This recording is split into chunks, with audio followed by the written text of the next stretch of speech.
observe proper decorum and etiquette. Please mute your microphone when you are not speaking.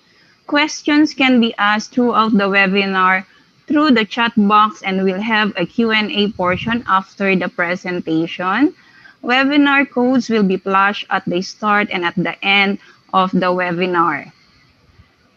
Please do not post the webinar code in the chat box. Reminder po, as we go on po sa ating pong webinar today, meron po tayong webinar code na ipa-flash po sa ating screen.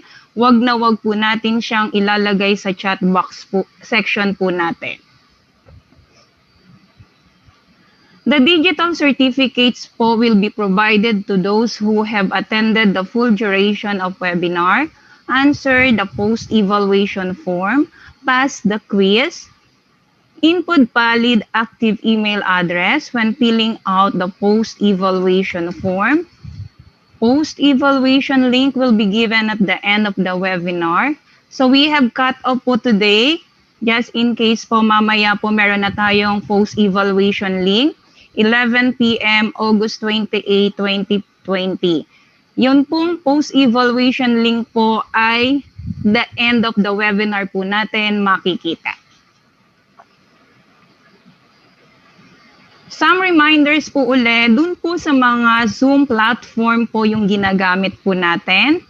So yung ating pong mga icons po, i-familiarize lang po natin. Makikita po yan sa ilalim po ng inyo pong screen, whether po laptop, desktop, or smartphone po ang ating gamit. So, as reminder, please make sure that your audio is connected to the video conference and is muted. Please also make sure that your video is connected and showing. So, possible po later po magkakaroon po tayo ng photo op. So, pwede po natin siyang buksan. So, may cue naman po ako later kung saan po tayong part magkakaroon ng photo op. To chat po to our host, please click the chat button. To react to the presentation, you can use the reaction button. Yan po yung mga reminders po natin. Again, ulitin po lang po natin yung ID format po natin. You can rename po based po sa format po flash onto your screen, which is your full name and then the location po or province po kung saan po tayo nakatira ngayon.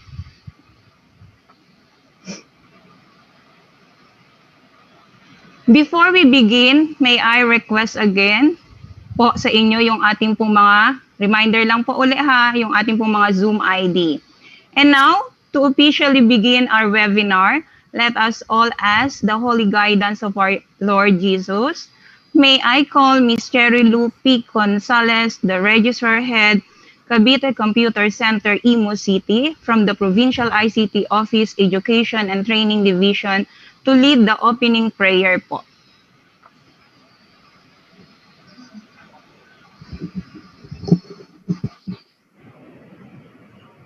Let us put ourselves in the holy presence of the Lord. Almighty and loving Father, Creator of heaven and earth, we praise you and adore you. You are the King of kings. We humbly ask for your forgiveness for our sins. Have mercy on us, O Lord. We are gathered here today for our webinar on the introduction to Cybersecurity and PNPKI. Send us your Holy Spirit to be our guide and give us wisdom to understand every topic that our speakers are going to discuss. Enlighten our mind and let your love be upon us. May this online webinar bring success and growth to our team and all the participants. We thank you, Father, for this precious time that you have given us. All this we pray through our Lord Jesus Christ, your Son who lives and reigns with you, in the unity of the Holy Spirit, one God forever. Amen. Thank you, Ms. Che Gonzalez. Now, I feel elated to call this afternoon the very supportive Regional Director of DICT, Luzon Cluster 2. Let's all welcome Director Reynaldo C. for his video message.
Cybersecurity protocol, like setting up firewall, strict virus updates, and even control the website that their staff can visit, or yung magtatawag natin na whitelisting na allowable website.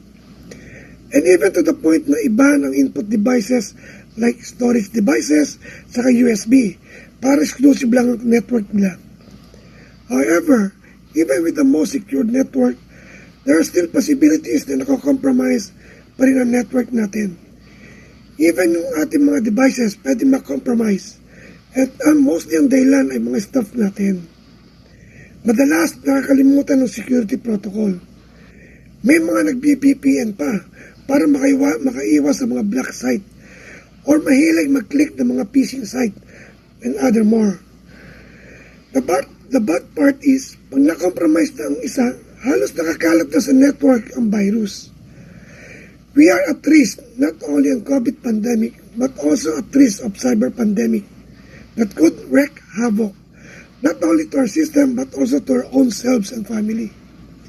Hindi dahil na may internet ay click na lang. This is the reason why we are here today. We need to inform the public on the effect of cyber attack and cybercrime because all of us are at risk.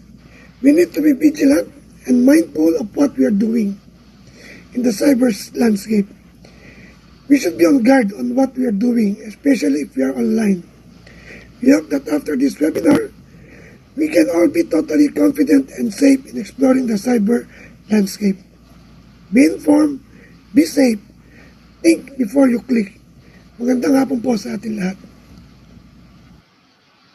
Thank you so much, Director Racy. We hope that you can continue to help the Provincial Government of Cavite in providing very informative webinars. Again, salamat po, Director Ray. Before we move on to the webinar proper, let me show you the first code that we are telling a while ago. So, yan na po yung first code natin na flash on the screen po natin.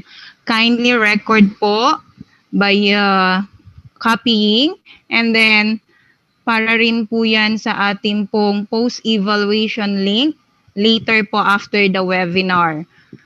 Do not put it on the chat box po. As reference po ninyo yan, personal lang po siya.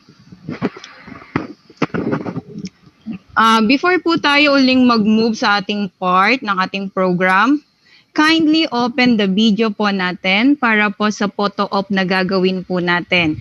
Yung photo op po natin, mag-cue po ako ng 1, 2, 3, then smile. Ito po ay gagamitin para po sa documentation.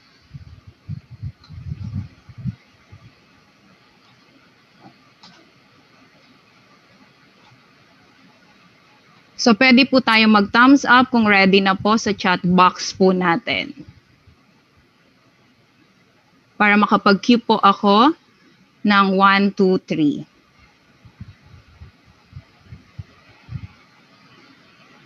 Okay? So, para po sa photo op, 1, 2, 3, smile.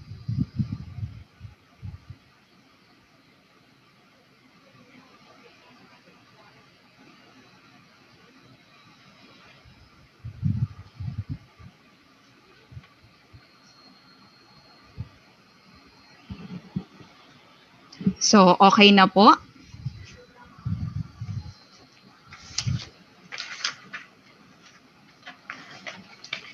Oh, may ano yun. For today's webinar, we have two very important topics. The Cybersecurity Awareness and the PNPKI, or the Philippine National Public Key Infrastructure, which is a very essential in new normal situation. The webinar made possible through the coordination of Provincial ICT Office, headed by Ms. Camille Lauren Del Rosario, through Miss Annie Cutagason, with the support of Director Reynaldo C. of the Department of Information and Communications Technology, DICT, Luzon Cluster 2, in coordination with Engineer Melan Mamalateo, Provincial Team Lead for Cavite, and with the support team from the Provincial ICT Office, Education and Training Division, and then DICT Luzon Cluster 2. Now let's move on to the introduction of our first resource speaker for cybersecurity awareness. May I call Mr. Gilbert Maglian, instructor of Cavite Computer Center, Imu City, from the Provincial ICT Office, Education and Training Division. Good afternoon, participants. Let me introduce to you our first speaker for today's webinar. She is a graduate of Bachelor of Science in Information and Technology at AMA Computer College. She specializes in web design and development. She is a part of the policy team and one of the focal person for the protection of the 12 critical information infrastructures under the Cybersecurity Bureau of the DICT since 2018. Ladies and gentlemen, from the DICT Central Office, let us all welcome Ms. Maria Angelica Mindioro.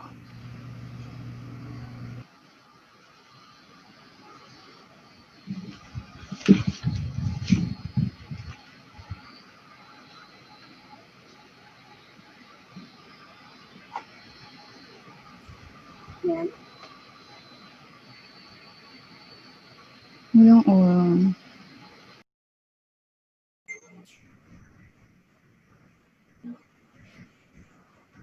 Hello. Magandang araw po sa inyong lahat, sa lahat po ng mga nanonood po ng webinar po natin ngayon at saka sa paanyaya niyo po sa akin na maging resource speaker po para po dito sa topic ng cybersecurity awareness. So, i-share ko na po yung screen ko. Start na po tayo sa aking presentation.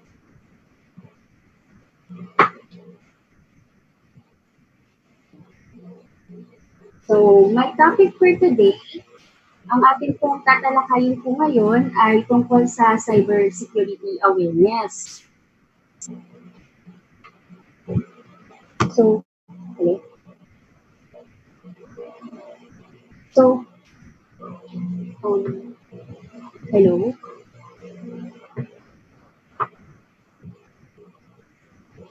So, ano nga po ba ang cybersecurity awareness? Bakit po natin ito ginagawa? Ginagawa po natin ito dahil hindi lang po siya importante, but because we are mandated to do so. Isa sa mga primary goals po ng DICT National Cybersecurity Plan 2022, fourth key imperative is the protection of individuals. At under po sa mga initiatives po na yan is that we have to be a cybersecurity educated society.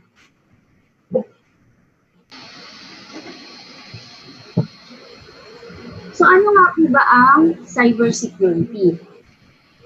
Ang cybersecurity po, para mas mabilis o mas madali po natin siyang maintindihan, ito po ang isang teknolohiya o proseso na ginagawa po para maprotektahan ng mga computers, servers, mobile devices, electronic systems, networks, data, or information laban po sa mga threat or masasamang banta. So, cybersecurity awareness is about knowing. So, meaning po, being cybersecurity aware means dapat alam po natin or naiintindihan po natin what are the possible threats are. And doing, dahil dapat po, alam natin yung mga dapat at hindi pa dapat, do or do's and don'ts to prevent those threats po. And those threats po ay nangyayari both in our physical world and in cyberspace.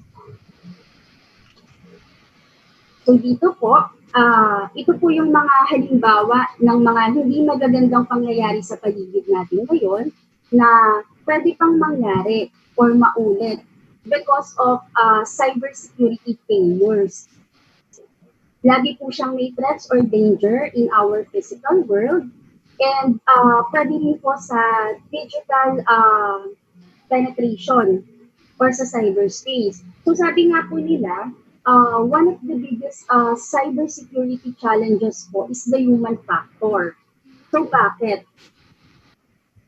This is how people interact with tasks, with equipment or technologies, and with the environment in order to understand and evaluate these interactions, lalo na sa cyberspace. So ano nga po ba ang cyberspace? So ang cyberspace po is nasa paligid po natin. Cyberspace is everywhere. Hindi natin ito nahahawakan, pero pwede tayong makapag-interact dito by using electronic devices. Example po, ang mga cyberspace, ito po yung mga electronic devices tulad ng CP, computers, TV, or anything na napo-program or nagsasave ng information kahit ang mismong hangin ay kasama sa cyberspace dahil nagdadala po ito ng mga data or nagpo-communicate sa mga devices na ito tulad ng Wi-Fi. So lahat po ng lugar na may Wi-Fi signal ay kasama sa cyberspace. So kabilang na din po sa mga lugar na sakop ng mga cell sites na tinatayo ng mga network companies, yung mga signal po nito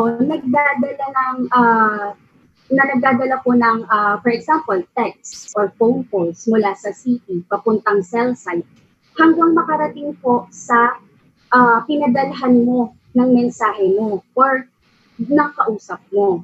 So sa cyberspace po, nag-iiwan tayo dito ng tinatawag na digital footprints or digital shadow.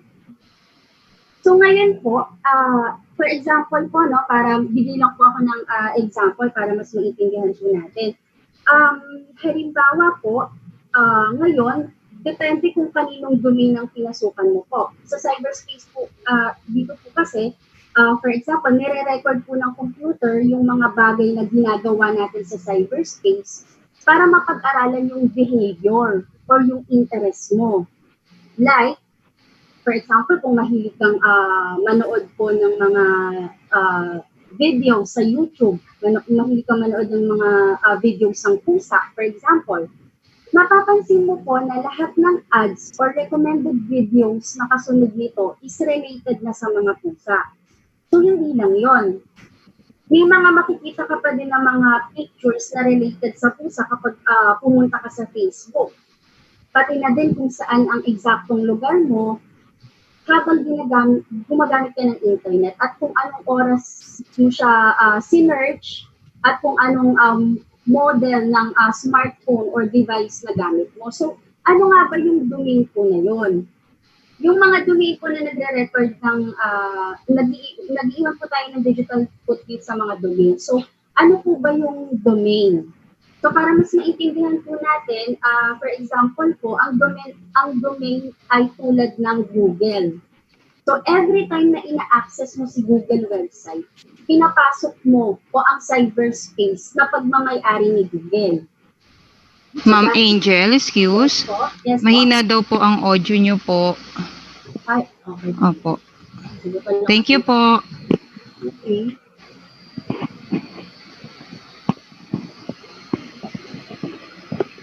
Hello? Okay na po ba? Medyo ano pa po yata. Ayan. Diyan na yung full yan. Apo. Okay po. Sige po. So, ayan, balik po tayo din sa cyberspace, sa domain po, no?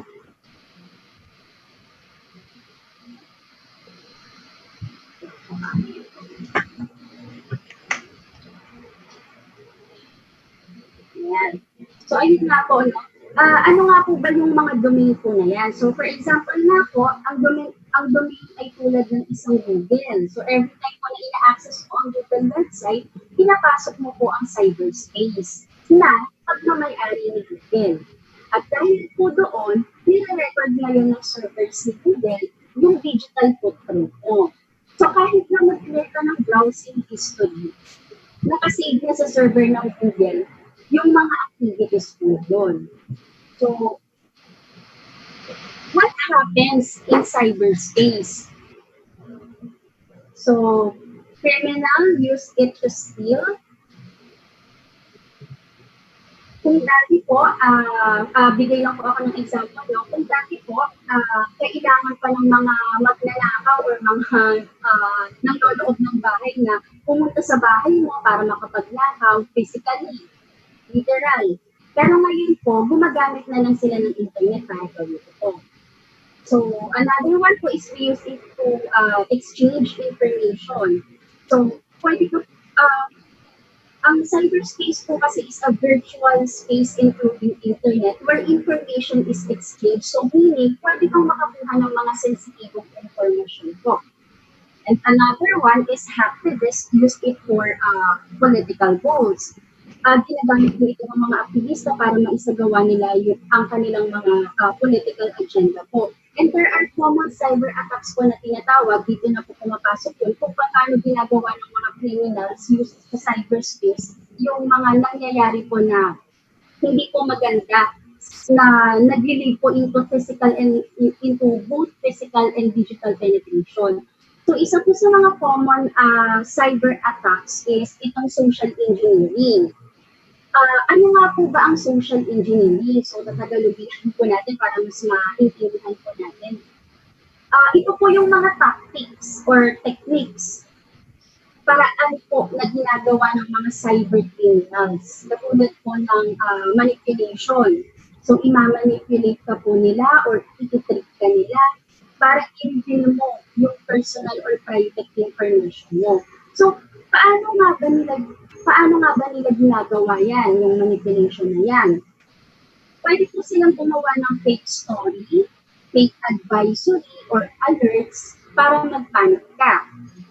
So, para makuha yung attention mo, mabother ka, so therefore, makukonvince ka na mag-take ka ng actions. So, dito na po ngayon pumapasok yung mga iba't ibang klase or form of social engineering attacks. So, isa na po dyan ang phishing. Ma'am Angel, Yes, ma'am. Shopee daw po yung dating nyo sa iba po. Yan na po yung pinaka-ano nyo po? Yes, ma'am. Pinakamalakas na po. Pinakamalakas na po. Yes, ma'am. Okay po.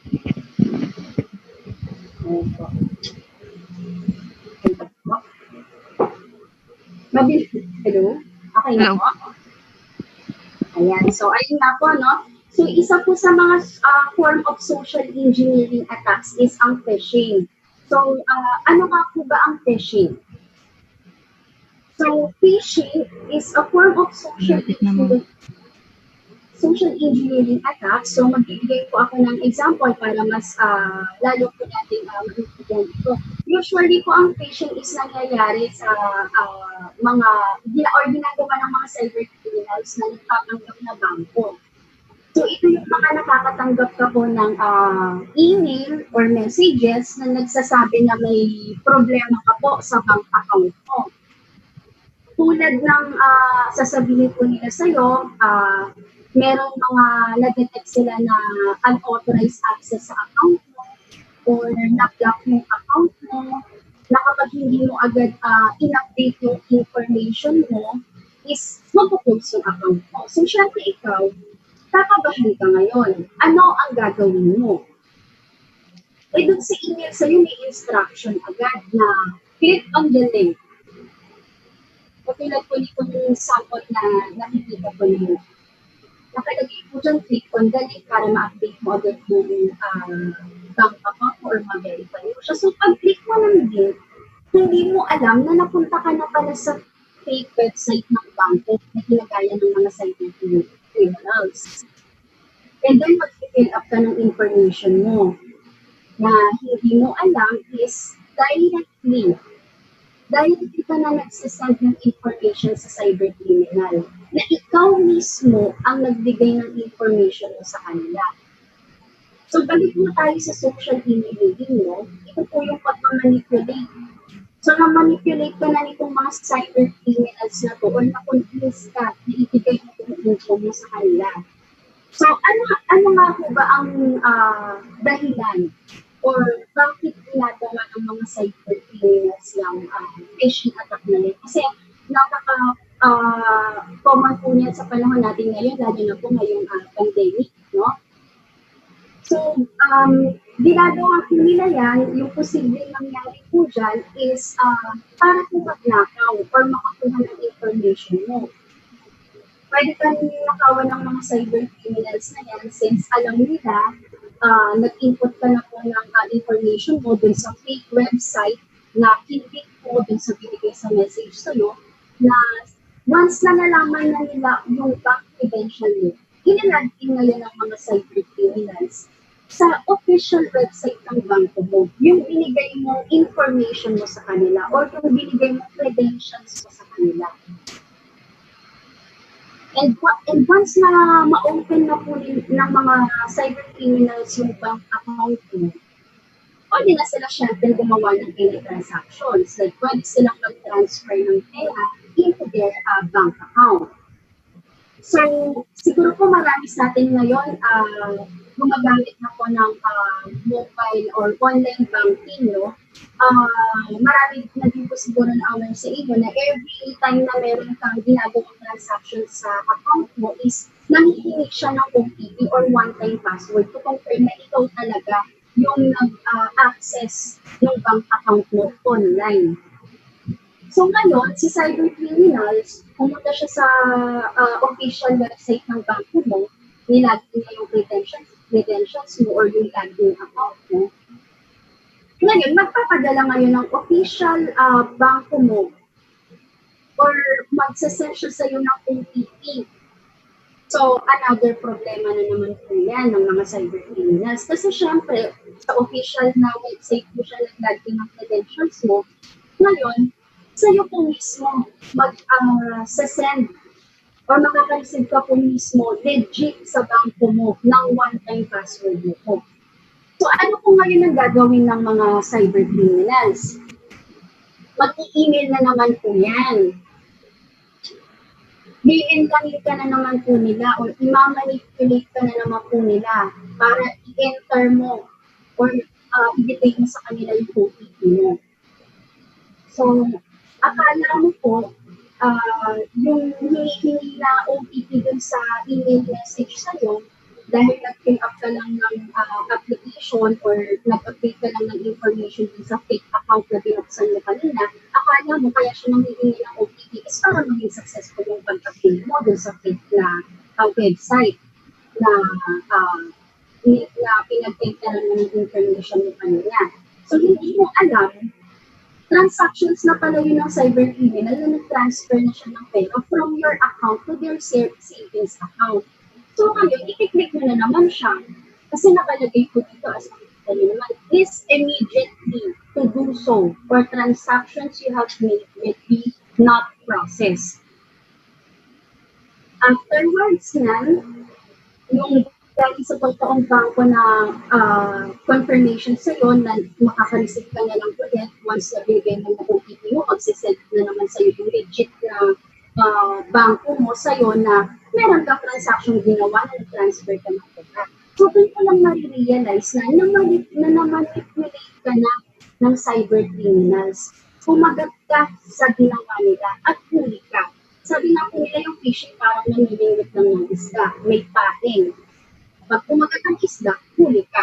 So parang ganun din po dito sa phishing na ang technique or attack na ginagawa mga cyber criminals is manloko or mamanipulate ka, magpanik ka. Parang lumalabas na ako na um, ah, parang tinulungan mo talaga siya. Tinulungan mo yung cyber criminals na ikaw mismo ang nagbigay sa kanya ng credentials mo ng bank account mo. Hindi lang naman po sa mga bangko yan, pwede rin po sa mga social media platforms, yung mga account po ninyo. Ganun. Pero usually po, sa panahon natin ngayon, lalo na ngayong pandemic, usually po, ang mga bangko po, online po yan.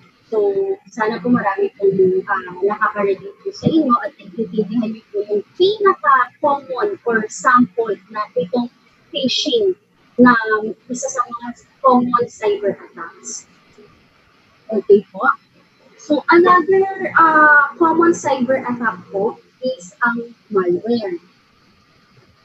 Yung mga nagpapadala ng email na ipupuntis ka na i-open mo yung attachment mo, or once na na-click mo yung link or yung mismong attachment, hindi mo alam nagda-download ka na pala ng malware. So, ano ba yung malware? Pinaka-common types po ng malware is ang virus.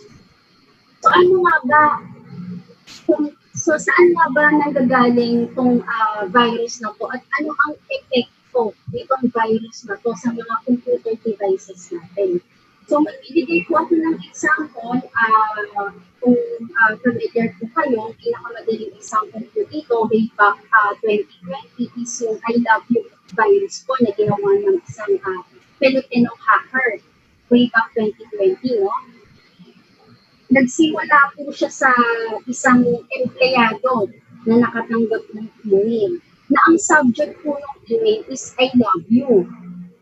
So, pag open niya ng email, may message na nakalagay. Kindly check the attached love letter.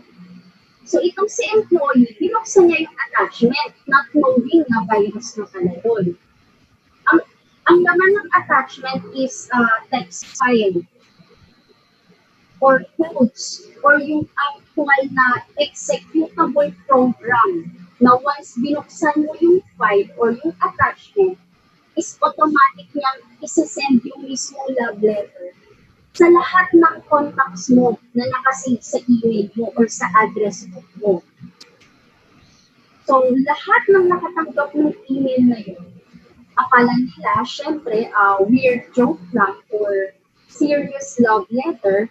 So, syempre, binuksan nila yung attachment hanggang sa kumalat na siya sa buong mundo. This virus infected millions of personal computers. So, at the same time, as it was replicating itself, or dinodoble yung mismong email sa computer mo, dinodoble niya yung love letter na email na yun sa computer mo, hanggang sa mapuno or masira na yung hard drive ng computer mo. So yung virus na to, at the same time, nagre-rename din siya ng mga files na nakasave sa device mo. And at the same time, nag-delete din siya ng mga files. So maraming empleyado ang nabiktima nitong virus na to. Including financial records, even their personal files like photos na nakasave sa computer nila. So sa simple email lang, sa simple isang click mo lang, nagka-virus na yung computer mo. So syempre, malay ba natin kung ano ba yun kasi nakalagay love letter. So akala nila serious love letter ng kung sino man na kumalat online, di ba? So hindi lang sa mga attachment po yan pwedeng makakuha ng virus. Pwede din sa mga website na once na click mo po yung link or hindi mo alam na nagda-download ka na pala ng malware or ng iba't ibang types of malware, nagpo-cause na po siya ng damage at pwede siyang makakasira ng device mo. Pwede rin siyang magnakaw. Hindi mo alam, nagnanakaw na siya or kumukuha na siya ng copy ng mga sensitive files or informations mo sa device mo. So again po, balik po tayo sa social engineering. Ang malware po ay isa po siyang form of social engineering attack na isa po sa mga common cyber threat sa panahon po ngayon. So another po is yung hacking na tinatawag, unauthorized access to data in a system. So, ano nga po ba ang hacking? Ito po yung yung mga personal computer mo, laptop or smartphone mo with password. So kung ibibigay mo sa akin yung password mo sa cellphone mo, ibig sabihin, pinapayagan mo ko or binibigyan mo ko ng authorization or may legal access ako sa cellphone. Eh paano kung ayaw kong ibigay? So, dyan na po pumapasok yung hacking. Bakit po ba yan ginagawa ng mga cyber criminals? They do this po to steal or leak information, to take down personalities or political views. Sabi nga po kanina, what happens in cyberspace, yung mga hacktivists po, ginagamit nila ito or ang internet para sa kanilang mga political goals. They also do this to steal money. And sometimes po, for the younger one, they do this out of curiosity or some challenge. So magbibigay po ako ng example. Ulit, para mas lalo po natin ma-picture out kung yung mga example ng hacking po na tinatawag po na yan. Okay, so way back 2014, the most devastating cyber attacks in the US and around the world is ito pong nangyari sa Sony Pictures Entertainment. So, isang North Korean na hacker, together with his team, hinat nila yung Sony Pictures Entertainment. Nakuha yung mga informations ng mga Sony employees. Hindi lang yung basta empleyado po ng mga Sony Pictures Entertainment. Yung mga information po ng employees and their families. Emails between employees sa loob ng Sony Pictures Company, social security numbers, financial records, information about executive salaries sa kumpanya nila. Copies of then unreleased Sony films, plans for future Sony films, script for certain films, and other information. Yung mga script sa mga movies nila. And yung pag-hack po ng North Korean po na to, nag-cost po ng at least $15 million. So, ang nangyari po dito,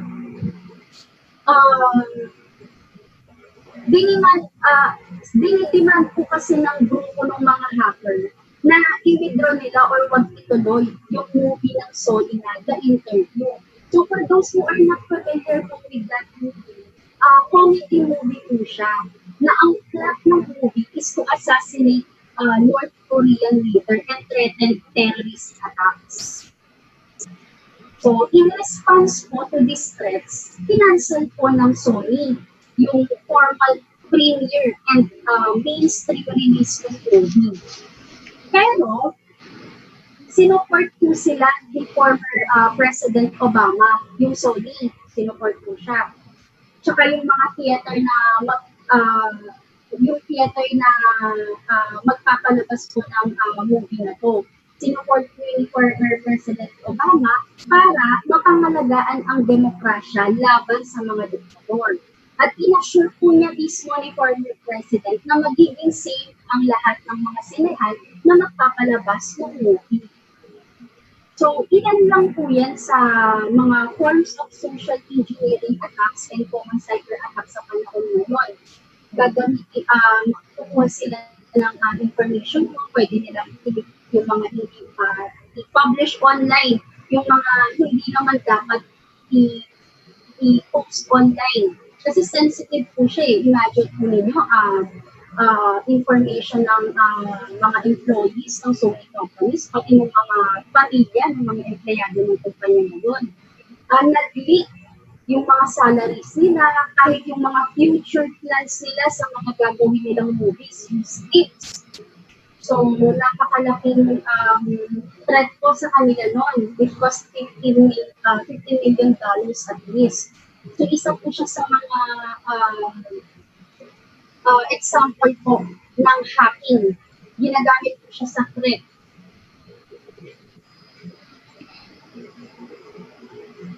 So, ano po ba yung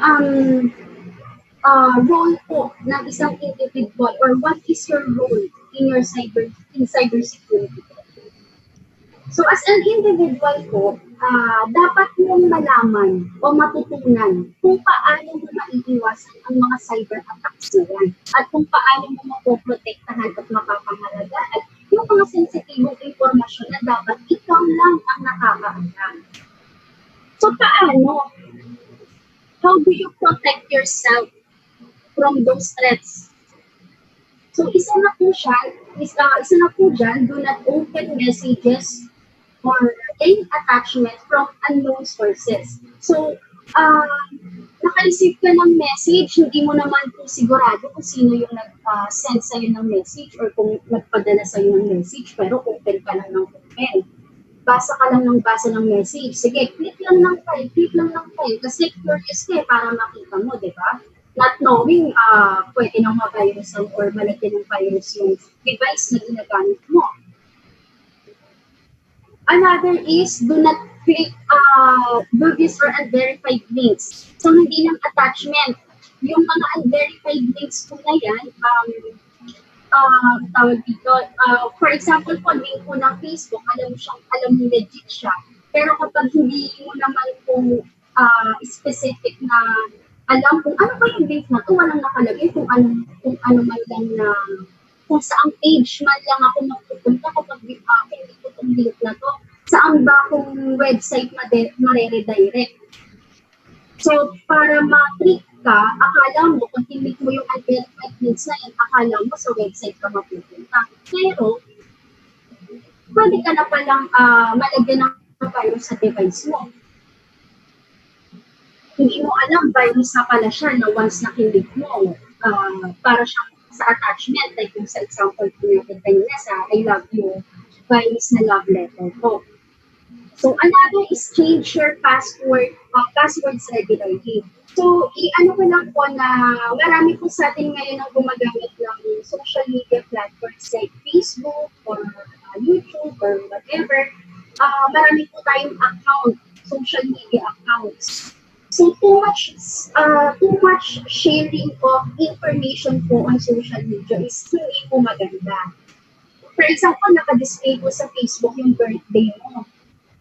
So, pwede na nilang hulaan or pwede nang gamitin ng mga hacker o ng mga cyber criminals yung birth date mo na naka-display sa social media mo. Ay, okay, si ganito, ganyan, si Maria Angelica. Ito, nakikita ko yung email niya, viewable siya in public. So, pupunta ako, for example, sa Facebook, nakita ko yung email ad na gamit niya sa Facebook, in-enter ko. Nakalagay din dito, naka-post din in public yung birth date niya. So, siguro baka ito yung password niya. Tinry niya. So, na-access na niya yung account mo. So, ang suggested time po para magpalit ng password is 3 months. Pero I suggest po, syempre, change as much as you can po. Change regularly, password ID po.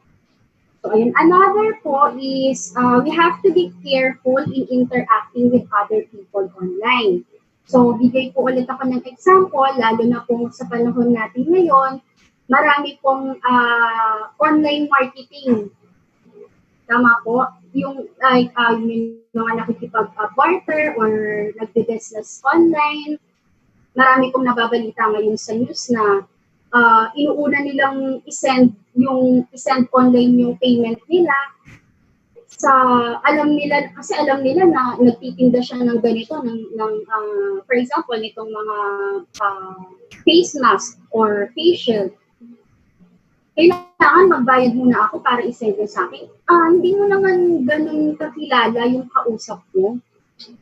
parang nakita mo lang siya sa group or may nakita mo lang sa post na nagtitinda siya ng, for example, alcohol. Kailangan mo ng alcohol, wala akong mabili sa mga grocery store. Dito na lang, bibili na lang ako sa kanya. Kahit hindi mo kilala yung tao na yun. Diba? So marami pong nababalita ngayon na nagbabayad na sila online pero walang dumadating na product sa kanila. So careful po tayo. Kasi hindi naman po lahat literal ng gumagamit po ng social media accounts is kilala natin personally. So hindi po. Another po is we have to install security devices like anti-malware or antivirus para once na meron kang biglang virus na na-open, ibablock agad nitong mga antiviruses na to. Another one po is we have to be careful on what you plug in your devices. For example, flash drive or USB flash drive. Meron pong iba na nagke-carry or nagdadala na po itong mga flash drive na to ng virus. Na-infect na sila ng virus. Parang sakit lang po yan na i-infect. Sinaksak mo po or in-insert mo po dito sa laptop mo or sa personal computer mo. Na-trigger na ngayon yung virus. So wala ka pang ginagawa, hindi mo pa nabubuksan yung laman ng mismong flash drive. Na-trigger na na-activate na yung virus na nakasave doon sa flash drive.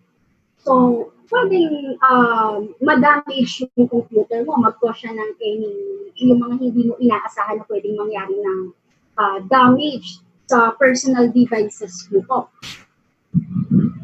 Okay, another is do not install third-party apps directly from the internet. So, napaka-common din po ngayon ito, no? So, ano po ba itong mga third-party apps po na to? So, bibigay po ulit ako ng example. So, syempre, pinaka-common po ulit para mas mabilis po na maintindihan ninyo.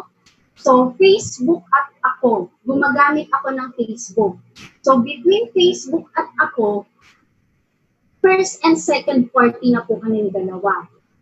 So ngayon, yung mga applications po, mga apps na nakikita mo po sa Facebook or nakikita mo gamit ang Facebook na hindi naman ang Facebook company yung gumawa. Yun po yung mga third party na tinatawag. For example, tulad po ng face app or face swap po ba yun, yung papalitan po yung mukha mo, magiging bata ka or magiging matanda ka or magpapalit ka yung mukha ng katabi mo, yun po yung mga tinatawag na third-party apps.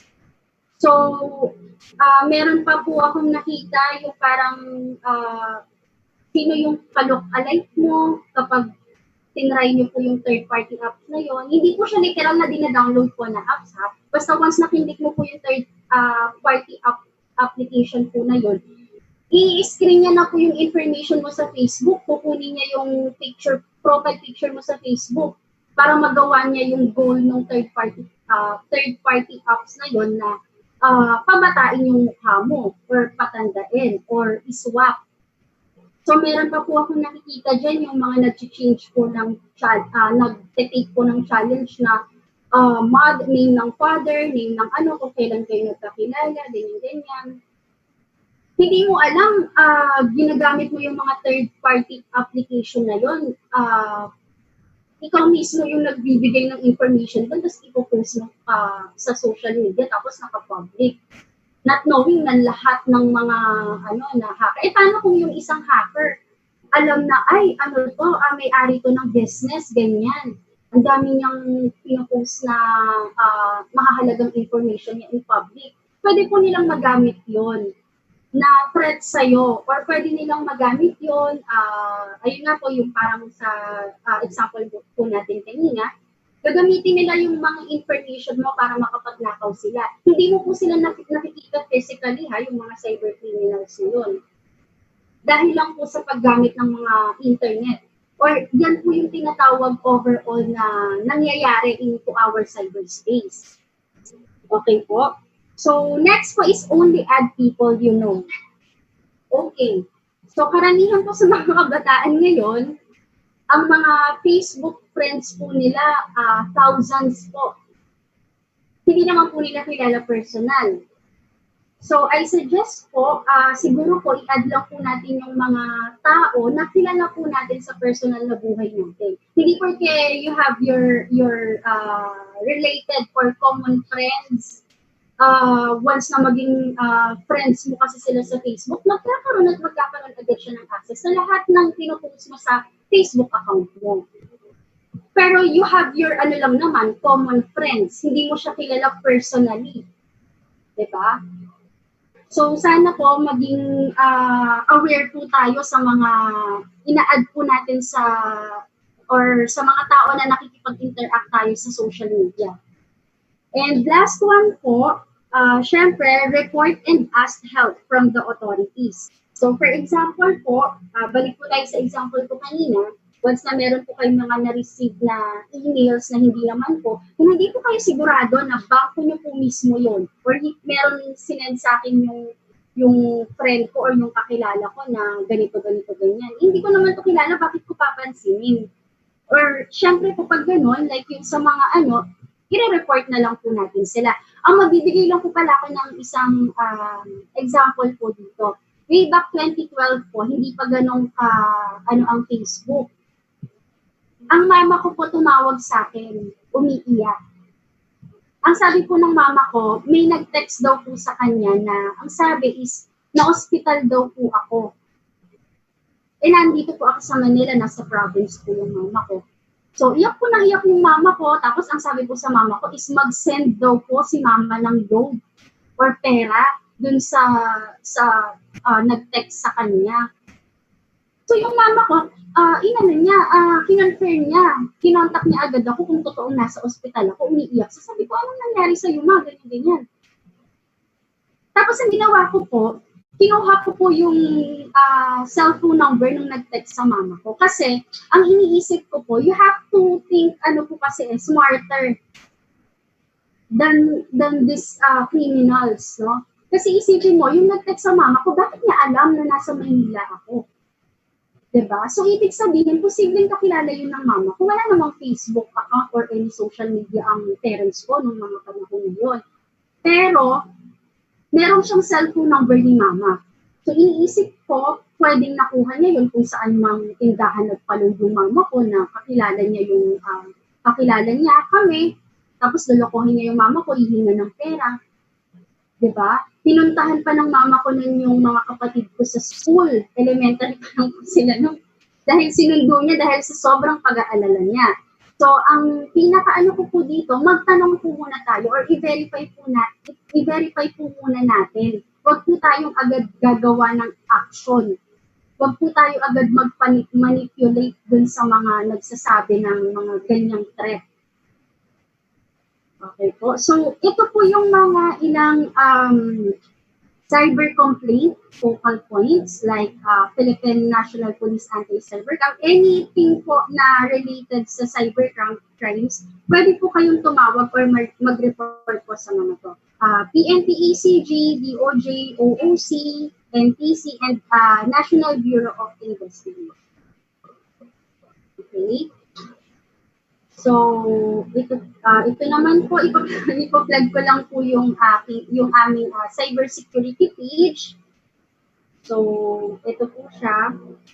So, para makita nyo po or magkaroon po kayo ng updates or malaman nyo po yung mga updates, if in case na meron po kami mga activities or webinar, pwede nyo po siyang i-visit para maka-join po kayo sa mga activities po namin in the future.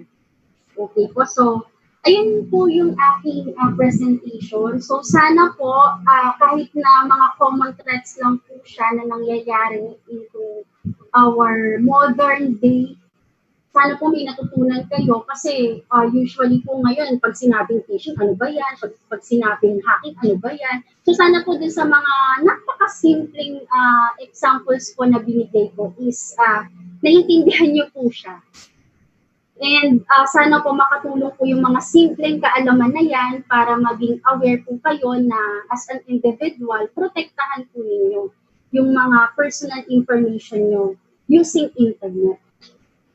So sabi nga po dito, be web smart and stay cyber safe PH po, offline and online. So, dyan po nagtatapos ang aking introduction for cybersecurity awareness. Okay, thank you po, Miss Angelica. Sa lahat po ng participants, yung Q&A portion po natin or part po natin, after po ng second speaker po natin gagawin. Okay?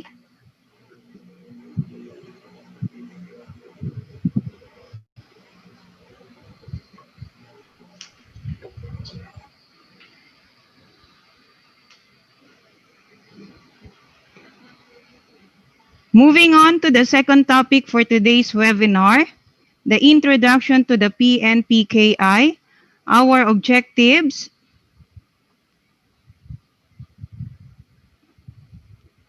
to recognize the role of Philippine National Public Key Infrastructure as an emerging modality in the public sector for catering digitally signed communication and documents through the reliable and secured digital infrastructure, especially in this time of new normal.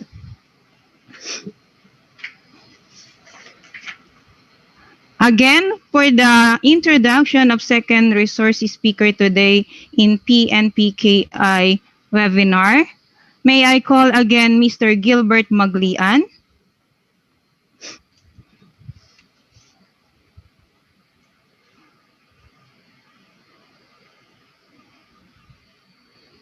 Sir Gilbert.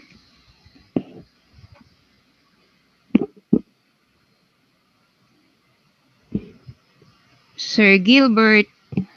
Ayan, okay na po. Nakamute Okay na po po. kasi. Ayan. Okay, so before we begin the second part of this very informative webinar, let me introduce our second speaker for today. He is a graduate of Bachelor of Science in Electronics Engineering at the University of Santo Tomas. He is part of the Digital Certificate Division under the Cybersecurity Bureau of the DICT. Participants, let us all welcome Engineer John Lawrence Recto.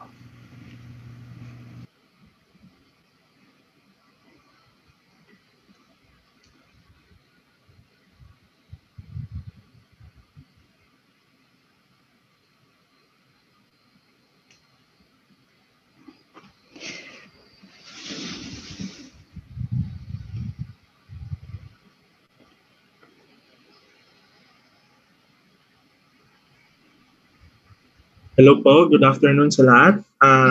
Naririnig na po ako? Yes. Okay po, so let's start the presentation po.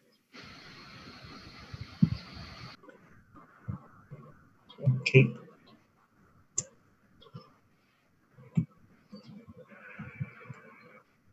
So nakikita po yung presentation? Yes, sir. Okay po, sige po. So, good afternoon everyone. Once again, I am Engineer John Lawrence L. Recto from the Digital Certificate Division of the Cybersecurity Bureau. So, good afternoon po everyone. On behalf of the DICT PNPKI team, thank you for giving us the opportunity to share all about one of the key services of DICT, which is the PNPKI or the Philippine National Public Key Infrastructure. So before we start, introduce ko na po yung aming bureau. So PNPKI started way back in 2013 pa po, but it was only in August 2018 that it was transferred to the Cybersecurity Bureau. To give an overview, the Cybersecurity Bureau has 3 divisions po. So the management and operations of PNPKI is mandated to the Digital Certificate Division. So dyan po sa Digital Certificate Division under po ako. And then kanina po si Miss Angelica, dun po siya under naman sa CIE CSMD. Then yung isa po naming division under Cybersecurity Bureau is the NCERT po or the National Computer Emergency Response Team. So as a whole po, the cybersecurity is tasked to ensure the security of critical ICT infrastructures, including information assets of the government, individuals, and businesses.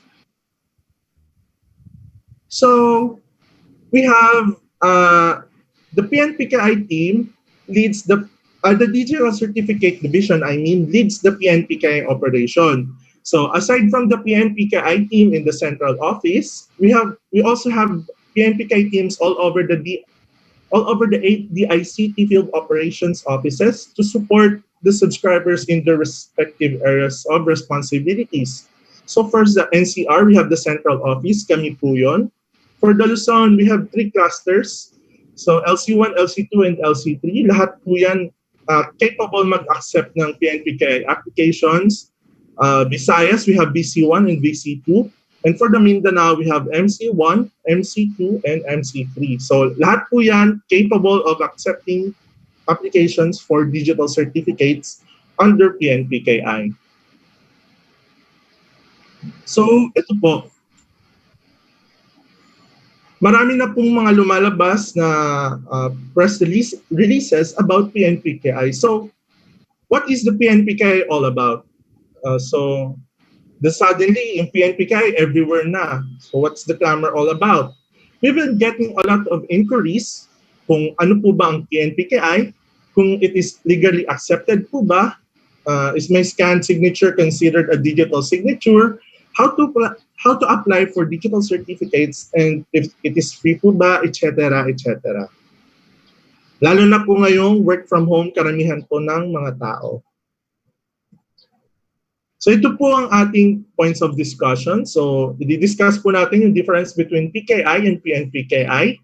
I-discuss din po natin yung public key cryptography na tinatawag, kung ano yung digital certificates, digital signatures, benefits of PNPKI, legal basis of e-signature and PNPKI, and the application requirements and process. So first, what is PNPKI? So the PNPKI stands for Philippine National Public Key Infrastructure. So the PKI stands for the Public Key Infrastructure. Pero ano nga po ba ang pinagkaiba ng PKI sa PNPKI? So the PKI is the general term of the technology. So yung public key infrastructure po yung general term ng ating technology. And then yung PNPKI, as you can see, ito po yung branding ng government for its PKI service. So ito po ay ino-offer ng government through DICT for free. So PNPKI is a public infrastructure operated by the Philippine government which aims to ensure secure and reliable online transactions. So P, public, because these are documents that meant to be shared with the public. So yung public key po na tinatawag, I will discuss that more later. And then yung key po, key because it is the same as the keys we use to secure our important belongings. And then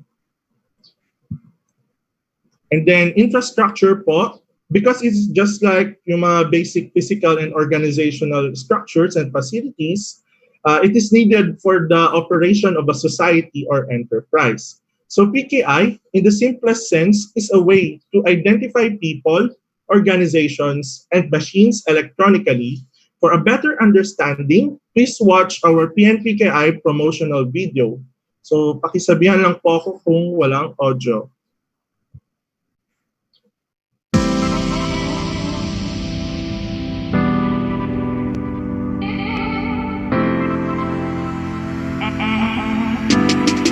Many are unaware of the dangers lurking on the internet. Fraud, identity theft, and data tampering are the common security issues faced by users. As government agencies increasingly shift their services online, the need to address these issues and provide mechanisms for a safe, time-efficient, and cost-efficient online services and assistance to the public also increases.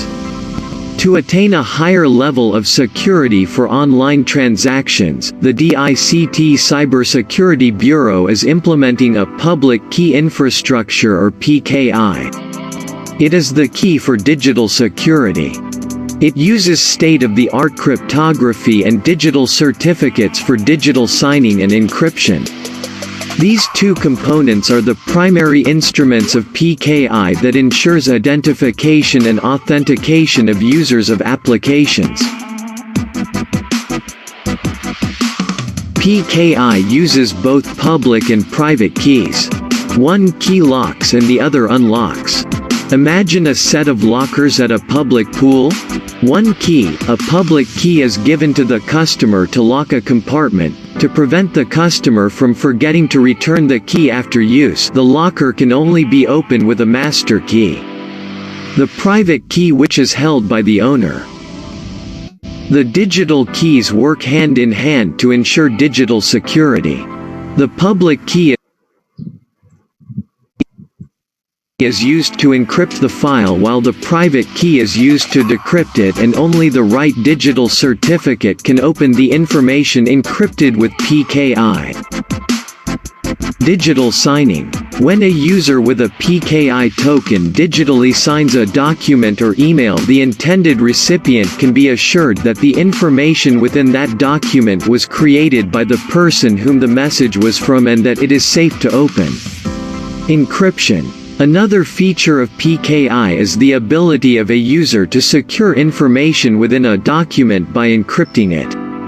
The encrypted document cannot be decrypted or altered by anyone without a private key. This means that the information is safe during transmission and storage. Validation. The ability to use the information within the digital certificate for validation services is another important feature of PKI. The digital certificate contains reliable information about the owner's name, birth date, public key, and the date of issuance and expiration of the certificate itself. When users avail of government online services, digital certificates play a major role in the application and verification process. The information within the digital certificate can be used to ensure that a transaction is being done by the right person. Traditionally, when transacting with the government, one has to physically appear and present a valid ID to confirm one's identity. With online transactions, there is no need to go to the government office and present a valid ID. Your PKI is your online valid ID. With citizens being able to transact with the government online, there is no need to go to government offices and spend so much time in long queues, saving them time, effort, and expenses with these services. PKI enabled the public can now trust online transactions. How to get a digital certificate? Digital certificates are created by a trusted certificate authority. As mandated by law, the root certificate authority will be the Department of Information and Communications Technology. This means that all digital certificates will come from DICT. The citizens and the government employees can get their PKI tokens at Certified Registration Authorities, or RAs. Initially, RAs, as defined by the project, will be the four agencies implementing the Unified Multi-Purpose ID, or UMID.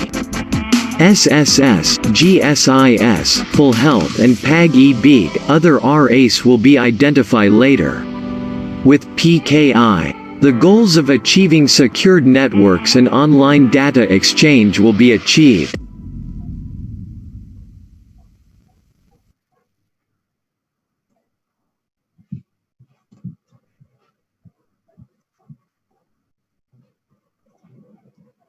So ayan po. Yun po yung aming PNPKI promotional video. Available din po siya just in case po gusto nyo pong i-rewatch sa official DICT channel sa YouTube po. Meron din po kaming copy dyan. And then, kung mapapansin nyo po, medyo maraming information doon, information overload. I-breakdown po natin yan ngayon, isa-isa, mamaya po. So, let's proceed na po. So here is one of the mga scenarios po na na-encounter natin when it comes to the government services. So first scenario po is long lines. So, naglalag. Ayan. So, to avail government services, long lines sometimes can't be avoided, especially for in-demand services such as application for NBI clearance. So, lahat naman po ata na-experience natin, Yung pagpila para pagkuha ng mga NBI clearance natin, sobrang haba. Pero nagkaroon sila ng solution for that. So yung solution na na-come up nila is yung kanilang portal. So dito, with the release of NBI clearance online registration portal, long lines are reduced since NBI no longer entertains walk-in applicants and the encoding and verification process is streamlined. We also have GSIS, SSS, POEA, and other NGAs offering online services to alleviate stress in transacting with the government. So isa rin po sa ino-offer ni DICT as a frontline service is the Electronic Business Permit and Licensing System. So yan po, yung pag-a-apply po for business permits and licenses, online na po ginagawa through this portal. Then, yun nga po, because of these portals, web portals, nagkakaroon po ng reduction sa long lines. Pero itong solutions na mga ito po, hindi pa po siya yung tinatawag natin na end-to-end solutions. Meaning, sa registration, online, doon ka magre-register online, pero yung pagkuha ng mismong NBI clearance, pupunta ka pa rin sa office. So hindi siya end-to-end na online service. So scenario number 2, fraud. Marami pong nakaka-experience niyan. So yan po, pagpunta natin sa Recto, may tinatawag tayong Recto University. So by the way po, hindi po ako connected doon sa Recto University na yon. So I'm not anyway connected with that po. So ito po, dito sa Recto University, pagpasok mo dito, wala kang title. Pero paglabas mo, isa ka ng nurse, isa ka ng engineer, meron ka ng driver's license or something. So yun po, merong fraud tayong na tinatawag doon sa lugar na to. Recent example po, yung mga IATF passes dati nung nasa ECQ pa ho tayo, meron din pong sadly gumagawa ng mga pekeng IATF passes sa Recto. So yun po yung isa sa mga problema natin sa government services natin is yung fraud. So yung solutions po na na-come up for that is yung barcodes and QR codes, yung optical character recognition or OCR, and then yung digital signature na tinatawag. So historically, society has relied on signatures to ensure authenticity. They used signatures over 5,000 years ago with intricate seals stamped in clay tablets to endorse the writings like marks, stamps, and seals. Nowadays, to prevent fraud, the issuers and originators of documents implement authentication or verification mechanisms such as barcodes and QR codes, optical character recognition, and last but not the least, the digital signatures. All of these are pursuant to the E-Commerce Act of 2000, which gave rise to E0810, or the Certification Scheme for Digital Signatures, and eventually of the PNPKI. So, i-discuss din po natin yan mamaya. So, ito, marami pong nakaka-connect po dito. Work from home due to COVID-19. So, actually po, ako ngayon is work from home. Nasa bahay po ako ngayon. So, with that, due to work from home, we need ICT tools to continue our work to be able to serve the public or run a business. So, kailangan po natin yung mga ICT tools to continue our work, especially during this pandemic po. So with that, the ICT issued Department Circular number 006, or the Guidelines on the Application and Issuance of PNPKI Digital Certificates for external clients during the state of public health emergency. So, ito po yung guidelines na provide ni DICT for the alternative means of applying and issuance of PNPKI digital certificates for external clients during the declared state of public health emergency. So, what is PKI? So, PKI is a system of processes, technologies, and policies that allows you to encrypt and sign data. So its purpose is to facilitate the secure electronic transfer of information for a range of network activities such as e-commerce, internet banking, and confidential email. So yan po, di ba, ngayong work from home, karamihan po tayo, gumagamit na po tayo ng e-commerce na tinatawag. Sino po dito yung mahilig Lazada, Shopee, Zalora, iba-iba pa. Siyempre, itong 99 may sale, di ba? So yun, lahat po tayo gumagamit ngayon ng e-commerce. And then internet banking. Karamihan ng mga banks ngayon, dahil nung ECQ, hindi sila tumatanggap ng perang papel na i-deposit, and then kadalasan ng mga transactions ngayon, kunwari mga fund transfer through internet banking apps na po. And then lastly, yung confidential email. So we want na yung mga emails natin, ang makaka-receive lang yung mga intended recipients po natin. So ano po ba ang PNPKI? Ano po ang PKI pala? So ito po yung technology, yung public key infrastructure.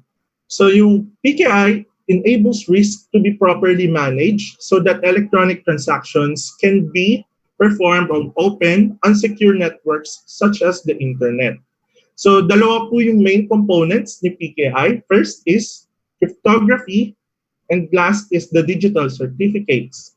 So the most popular implementation po ng PKI is the use of SSL certificates, which are digital certificates used for servers to authenticate websites and to secure communications to and from the website.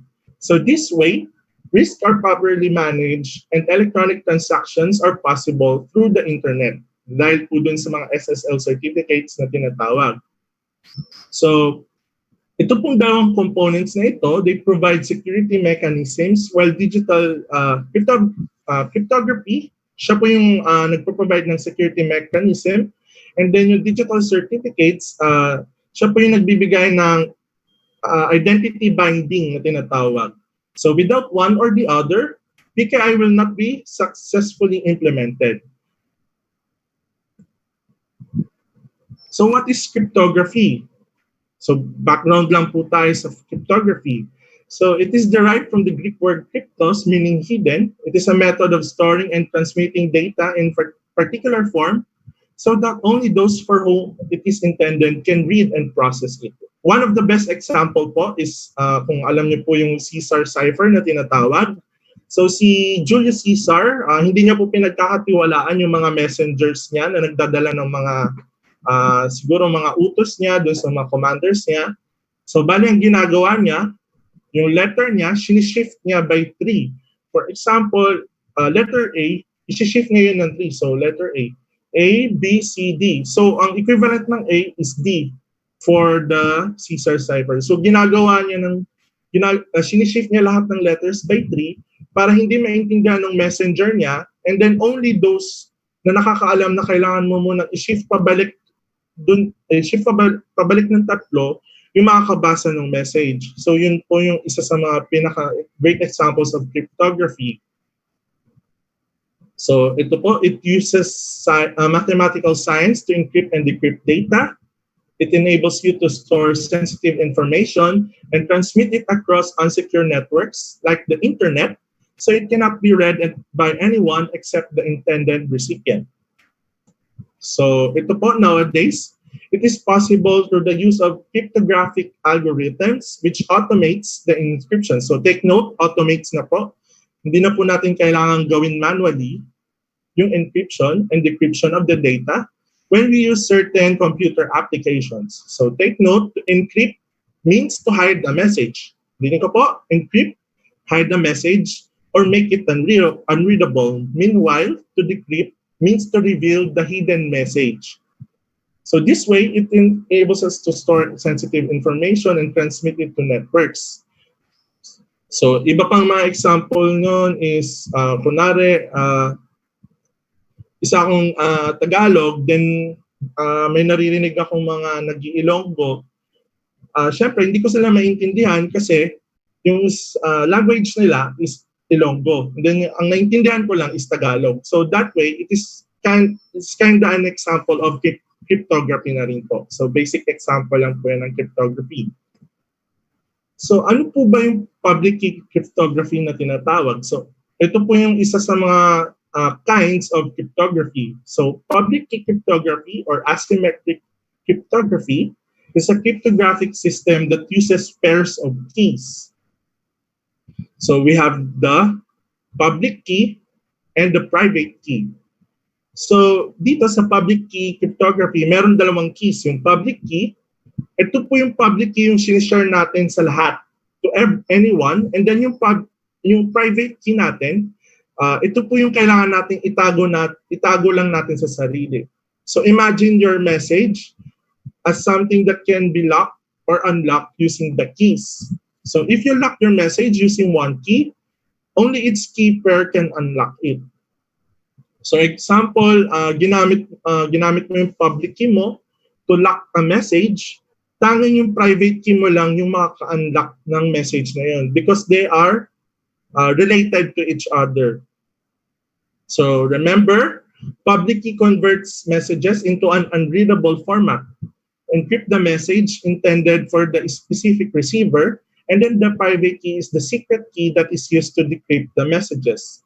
So the public key is accessible via the public accessible directory, and all issued certificates will be stored in lightweight directory access protocol or LDAP directory. So ayan po. So ayan po, yung sinasabi ko kanina, a public key and its corresponding private key are mathematically related. A public key is and its associated private key are called a key pair. A message can be encrypted with a public key and can only be decrypted by private key. So kapag ginamit mo yung public key to encrypt yung message, tanging yung pair niya lang po na private key yung makakapag-decrypt or makakapag-unlock in simpler terms yung message. Same as kapag ginamit po yung private key for locking a message, only the public key can be used for unlocking the message. So bale, pwedeng vice versa. Pero syempre, since yung public key yung sinishare mo sa iba, syempre yun yung mas maganda mong gamitin panlock. Kasi ang gusto mo sa private key mo, ikaw lang yung nakakaalam ng private key mo and then ikaw lang yung nagtatago. So much better if you use your public key for locking your messages or documents. So bali po, itong mga keys lang po na ito is representations lang po. Pero in reality, they are computer bits. They are series of ones and zeros po. So, currently, sa PNPKI po, meron po tayong 2048 bits for both keys po. For your information po. So, ito po, isa pong example ng public key cryptography. Kunwari ako si sender, gusto kong, ang receiver naman natin si Ma'am Angelica kanina. So, bale, gusto ko siyang sendan ng isang message. For example, dito, hello world. So, for that, gagawa ko ng isang email, hello world, then gagamitin ko po yung public key ni Ma'am Angelica. Miss Angelica, ayan, to encrypt the message. So after using her public key, kung makikita niyo po, yung message naging encrypted, unreadable. So tanging yung may hawak lang ng private key yung makakabasa. And then pagka on the receiver side po, once na gamitin niya yung private key niya, ayan, pag ginamit niya, na-decrypt niya ulit pabalik yung message. So yung laman pala nung message na yun kanina, yung unreadable message, is yung hello world na sinend ko. Then after that, mababasa niya na po ulit yung unreadable message. So bali yun po yung tinatawag na plain text ulit. Binabalik po into plain text by using her public key, private key, sorry. So, yun po. Kaso, since public key lang naman yung alam natin, hindi natin alam kung sino ba talaga yung may-ari ng public key na yun. Oops. So, however, with cryptography alone, it is not possible to ascertain that you have the correct public key. So meaning, baka mamaya hindi pala talaga public key ni Miss Angelica yung nagamit ko kanina. It is possible that someone else will pretend to be the recipient and send you his public key to gain access to the confidential information. So ano pong pwedeng gawin para masolusyonan yon? So with that, gagamit po tayo ng digital certificate na tinatawag. So this is why we need digital certificates. So a digital certificate binds the identity of an individual to his public and private keys. So kaya po kailangan ng digital certificate sa public key cryptography. So ano po ba ang digital certificate? Balik po muna tayo sa traditional na certificate. So according to Cambridge Dictionary, it defines certificate as an official document that states that the information on it is true. Example po ng mga traditional certificates is birth certificate, marriage certificate, death certificate, doctor's medical certificate, or school diploma. Pretend you are an HR personnel and you are looking for some certificates certificates submitted by an applicant. So ano po ba yung mga hinahanap natin sa mga certificates and bakit? First is yung issuer. Sino ba yung nag-issue ng certificate? For example, sa birth certificate, ang nag-issue po is PSA. And then the name, kung valid ba, kung same ba doon sa sinubmit na IDs, for example. Then validity. Yung validity naman ng PSA certificates is perpetual. And then signatory, kung sino yung nag-sign. In this case po, ang nag-sign dito is CEO ng International Scrum Institute, and then etc. Yun po yung kadalasan hinahanap sa traditional na certificate. Pero ano po ba ang digital certificate? Ito po ay isang maliit na file issued by the certificate authority as a proof of an individual's or machine's electronic identity. So it is an electronic passport that allows a person, computer, or organization to exchange information securely over the internet. And then it is also associated with the public and private key.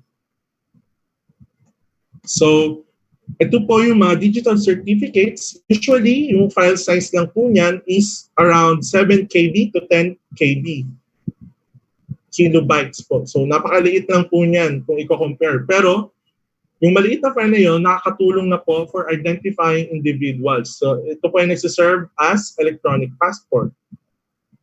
So a certificate authority naman po, for your information lang, is a third party trusted by the relying parties, which in the previous example, both the sender and receiver, that verifies the identity of the individual before issuing a digital certificate. So PNPKI has its own certificate authority or CA. So si PNPKI meron din po tinatawag na certificate authority. Makikita niyo po yan mamaya, mag-live demo po tayo ng digital signing. So ano-ano po ba yung mga nakikita natin sa digital certificates? First is the information about the individual, organization, or computer to which the certificate was issued to. Next, info about the CA who issued the certificate or sino po yung certificate authority na nag-issue ng digital certificate. Next, syempre kailangan natin yung date issued and expiration, serial number ng certificate, the certificate holder's public key. Ayan po, makikita natin sa digital certificates yung public key ng particular person. Kaya po, it's meant to be shared. Yung public key lang ha, yung public key lang po. Then other certificate information.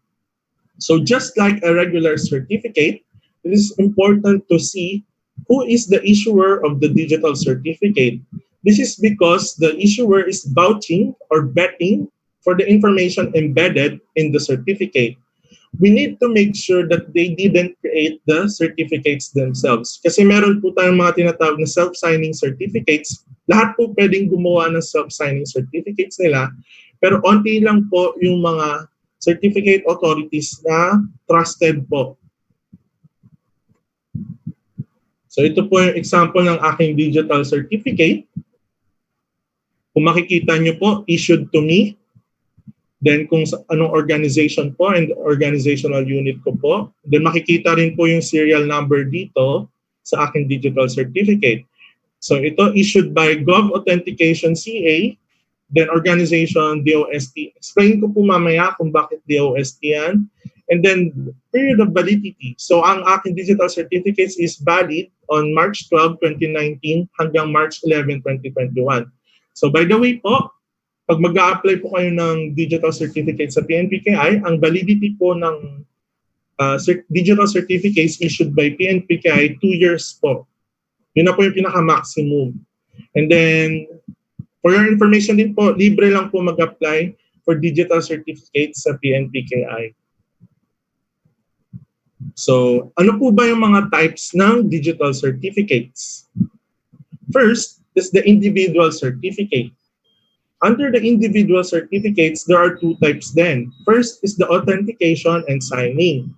So the PNPKI issues different types of digital certificates. One is authentication certificates, which is commonly used for email signing and encryption. Yun po yung usages ng ating authentication certificate. And then another is the signing certificate, which is used for document signing. So the image shown in the right of the screenshot of the digital certificate details from a digitally signed file opened using Adobe Reader. So the signing certificate was used. Kung makikita nyo po dito, issued by Gov Signing. Ibig sabihin, this is a signing certificate. Next is the agency certificates. So sa agency certificates, parang same lang po siya ng isang individual certificate, pero ang nakapangalan po sa certificates is yung mismong agency, hindi na po yung pangkaraniwang tao lang po. So ibig sabihin, kapag ginamit po itong agency certificate, for example, sa DICT, pag ginamit yung DICT agency certificate, ibig sabihin, si DICT as a whole yung nagsasign ng document na yon. So last is yung SSL certificates na tinatawag. Ito po yung kung makikita ninyo sa mga websites na secured, HTTPS po yung sa kanila. So, big sabihin po ng S doon is secure. Meaning, gumagamit po sila ng SSL certificates and then yung connection nyo po from them to their servers are secured and it is encrypted po. Meaning, it is less prone to man-in-the-middle attacks po. Yun po yung purpose ng SSL certificates. For example po ng SSL certificates is yung sa DICT. Pakita ko po.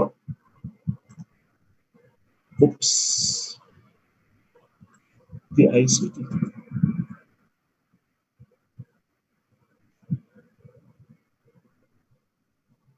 So ayan po, kung makikita nyo po. So dahil sa SSL certificates, the connection is secure. The certificate is valid, issued to DICT, and then issued by DigiCert. So isa po yan sa mga pinakakilalang SSL certificate issuers po. So yan po. So balik po tayo. So next po, what is a digital signature? Kung kanina digital certificate, ano po ba ang digital signature? So digital signature is a type of electronic signature. So ibig sabihin, under ng isang electronic signature, si digital signature. It is a mathematical scheme for verifying the authenticity, integrity, and non-repudiation of a message. It is often used to implement electronic signatures. So ano po ba ang difference between digital certificate and digital signatures? So digital signatures is used to verify the authenticity, integrity, and non-repudiation.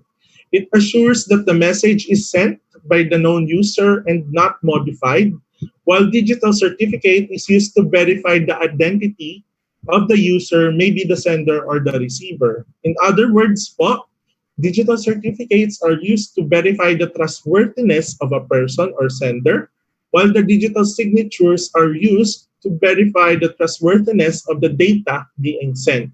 So essentially, digital signatures and digital certificates works together hand in hand. Yun po yung pinagkaiba ng dalawa. So ito po lahat ay examples ng electronic signatures. For example, itong pirma mismo, electronic signature po yan. Yung mga tick box po na tinatawag or check box na tinatawag when we are installing softwares, yung mga end user license agreements na pagkahaba-haba hindi natin binabasa, check lang ng check. So yun po, considered po yun as an electronic signature. The same as with your fingerprint, same with yung typewritten lang po na pangalan. It is an example of an electronic signature. And at the same time, yung voice recording po, pwede rin po yung gamitin as an electronic signature. Then one of the pinaka-safest type of electronic signature na gamitin is yung digital signature. So malalaman nyo po yan mamaya kung bakit siya yung pinaka-safest and pinaka-secure gamitin among all other types of electronic signatures. So ito po ay isang example ng digital signing. So dito po, when you open a document in an application, for example lang po, Adobe Reader, the application will generate a hash and then, ito po yung document, and then mag-generate po ng hash and then it will lock using the signer's private key. So ilalock po ito gamit yung private key ng signer. And then after that, magiging digitally signed document na po siya. When we send it to the recipient or the verifier, he or she will open it using the application. Pwede rin Adobe ulit. That application will generate another hash, tapos i-compare niya yung hash nito doon sa nakalock na hash doon sa document. Then it will be decrypted by the sender's public key. Kasi merong copy ng public key dito si verifier or the receiver. And then pag nag-match, yung hash na tinatawag dun sa application ni receiver dun sa hash na naka-lock at nakapaloob doon sa digitally signed document. Kapag nag-match po yan, ibig sabihin the signature is valid if the hash values match. For in cases po na hindi mag-match, ibig sabihin may tampering na nangyari or may alterations na nangyari. So yun po yung digital signing, kung bakit isa sa mga safe, secure ways of electronic signing, yung digital signing. So ito na po yung digital signing demo natin. So magpa-flash lang po ko ng example dito.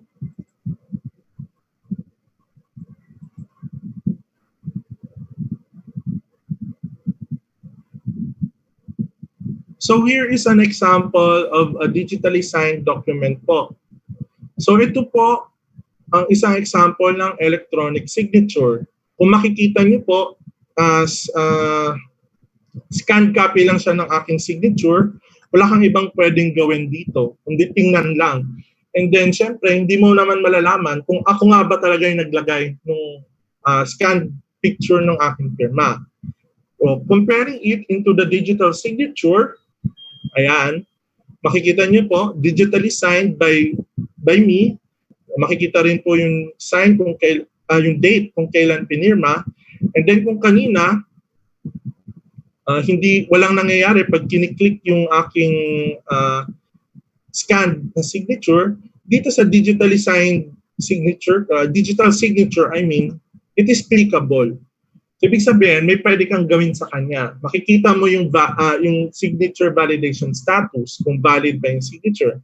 In this case, ito po, the signature is valid, signed by me. The document has not been modified since the signature was applied, and the document is signed by me, current user.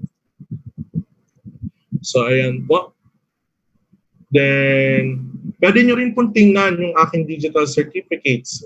Ang gagawin nyo lang po, show signer certificate. By the way po, ang ginagamit ko po palang application is Adobe Acrobat Reader.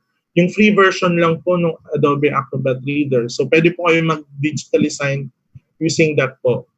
And then kung makikita niyo po, andito po yung summary ng aking digital certificate. So makikita po dito yung name ko, yung organizational unit, kung sino po yung nag-issue, kung bakit DOST, kung sino po yung nag-issue, and then kung kailan yung validity, and then yung intended usage is non-repudiation. I-discuss po natin mamaya kung ano po ba yung non-repudiation. Excuse me. So ito po. Makikita nyo po rin dito sa may left side ng aking certificates kung ano po yung hierarchy kung saan nanggaling yung aking digital certificate. And then dito po sa details, makikita rin po dito sa details yung public key ko. So ito po yung public key. So ayan po. Yan po yung totoong itsura ng ating public key. String lang po siya ng bits. In this case po naka-hex po na sinoshow pero in reality po computer bits po yan. Ayan. So yan po ay isa sa example ng digital signature. So what if galing naman po sa akin and then tampered? May tampering na nangyari.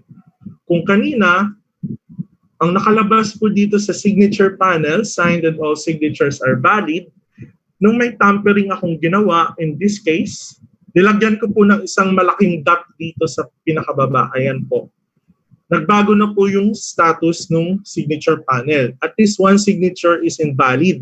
Ibig sabihin, any alterations done after the digital signature was affixed, i-alert niya si receiver kung may nangyari po bang alteration or tampering doon sa document. So in this case, dahil dito sa dot na to, nabago yung hash kasi napaka-sensitive to changes po ng hash. Kahit isang dot lang po yan or space, totally new hash yung ma-generate. So in this case po, ayan, na-invalidate yung aking digital signature. And then if you click the signature the signature properties, makikita dito agad, signature is invalid.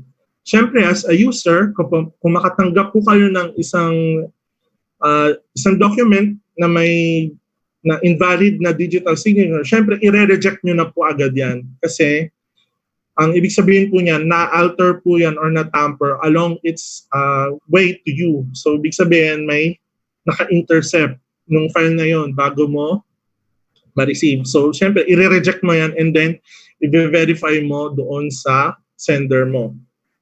Ayan. So, paano nga ba siya naging secure? Dahil nga po doon sa security features na to. And then, magla-live demo po tayo. Ito pa, isang example po. Galing po sa isa ko pong ka-office, si Ma'am Jennifer. So, ayan po. Makikita natin yung properties. Designer's identity is valid. So meaning, kahit sino po yung pumirma, makikita rin po na valid as long as meron po kayo ng public key niya. Ayan. Since meron po ang public key ni Ma'am Jen, nakikita ko po yung details niya. Ayan. So magla-live demo na po tayo on how to digitally sign. By the way po, this is using Adobe Acrobat Reader po. Other alternatives po, meron po tayong DigiSigner, meron din po tayong Reader, and then may iba, mangilan-ngilan po gumagamit ng Nitro PDF Reader. Pero in this case po, sa demo, ang gagamitin ko po is Adobe Acrobat Reader. So, ito po, may hinanda po ako ditong isang blank na blank na PDF. So, why PDF? Kasi sa Word, pwede naman makapag-digitally sign sa Word, pero kasi prone to changes pa kasi yung sa Word, lalo na kunwari may mapindot ka lang, kunwari napindot mo yung isa sa keyboard, ma-alter na agad siya. Meaning, doon kasi sa Microsoft Word, totally i-delete niya yung lahat ng digital signatures. Whereas dito sa pag naka-PDF po, ayun nga, makikita nyo kung ano yung mga changes. By the way po pala, balik tayo dito, pwede nyo pong i-check yung version bago nangyari yung tampering. So ayan po, makikita nyo po wala pa ho yung dot dito. So yan po yung parang pinaka-original message before the tampering. Ayan. So balik po tayo dito sa sample signing. To digitally sign po, click nyo lang po dito yung tools, certificates, and then digitally sign. As you can see po, nagbago po yung aking mouse pointer, naging crosshair. I-click and drag nyo lang po yan para makagawa ng rectangular box.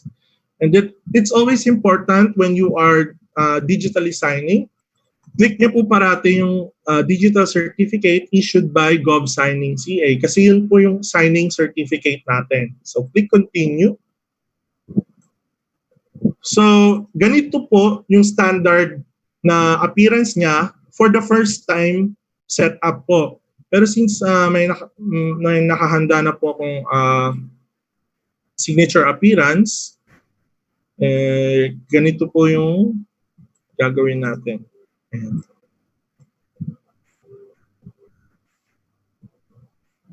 Ayan. Then as you can see po, naka-grayed out pa yung sign button. So before that, I will need to enter my password doon sa aking signing certificate. So i-enter ko lang po yung password ko para makapag-digitally sign. Then pag tama, pwede na pong maklik yung sign button.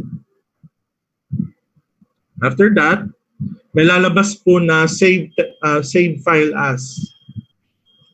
Tayin lang po natin. Ayan. So, ang ginagawa po namin dito, kadalasan, nire-rename po namin yung file. The reason for that, once na affix nyo na po yung digital signature nyo, hindi na po siya na-delete. So just in case na kunwari, na-sign nyo yung isang file by mistake, may pwede po kayong balikan na unsigned version ng file na yon. So meaning pwede nyo pang i-retract yung digitally signed by mistake po. Ayan. Tayin lang po natin matapos. Nag-lag na. Ayan, natapos na po. Ayan po. And then, since ano po siya, digital signature, pwedeng i-click, pwedeng i-view yung properties, pwedeng makita yung digital certificate. Paano kung ayoko ng ganitong appearance? Na-edit po yung appearance natin actually. So, ito po, gawa po tayo dito sa baba. Paano kung gusto kong pirma lang? Pwede rin po yun. Edit lang po. Tanggalin lang po natin itong mga naka-include na text sa gilid. Then pwede po na yung picture lang ng pirma nyo. Then i-enter ko lang po ulit yung password.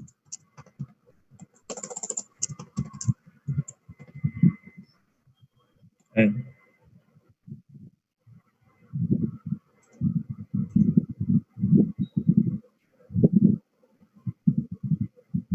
Send lang po ulit natin.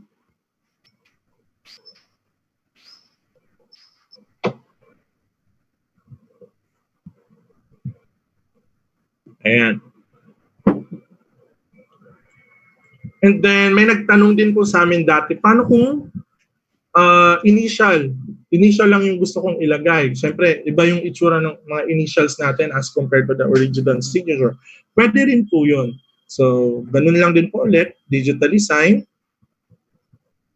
Ayan, kunwari, ganyan lang kaliit yung gusto ko na box for my initial. And then, may nakahanda na po ako dito. Ayan, na appearance. Ganyan lang po. Then, enter ko lang po ulit yung password. Oops, correct. So, ayan po. Hanggat hindi tama yung password, hindi ka makapag-sign. So, ayan.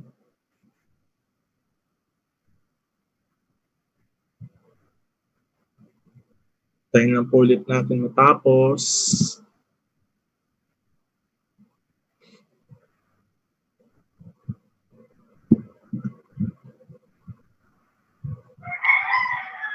So, ayan.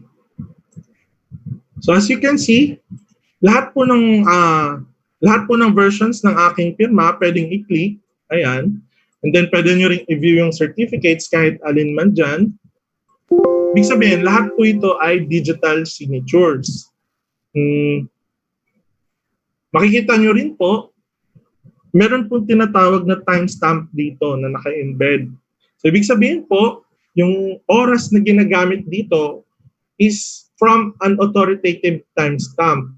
Meaning, galing po sa TSA or the Time Stamping Authority ng PNPKI yung time, signing time na nakapaloob dito. And then yung oras na yon na pinaprovide ng TSA is naka-synchronize sa Philippine Standard Time. So because of this din po, may iwasan yung tinatawag natin na anti-dating or yung babalik natin yung oras sa computer, then pwede na makapag-sign gamit yung date ng computer. Yun po, may iwasan po natin yung anti-dating dito sa paggamit po ng timestamping. Yan po. So, ayan. As you can see po, ulitin ko, ayan. Clickable po lahat. And that, all of that is an example of digital signature. So, what if mahilig po magpa-training, kunwari si Cavite LGU, and then medyo marami siyang certificates na kailangan i-issue. For example, 50 persons. Siyempre, pag traditional na certificates, sa first to 10, si signer, medyo maganda pa yung pirma niya doon sa papel. And then pagdating sa gitna, medyo groggy na, medyo naiiba na yung pirma niya. And then pinakakawawa, si 50th, ibang-iba na yung itsura ng pirma as compared dun sa unang pirma dahil sa ngawet at pagod na yung kamay nung signer. So meron po tayong batch signing na tinatawag for digital signing. So ito po, may nakahanda rin po akong example. Ito po yung mga certificates. So bali po dito sa isang folder, nandun po siya lahat. Bali po, iba po yung gagamitin kong signing application, DigiSigner in this case po. Ayan.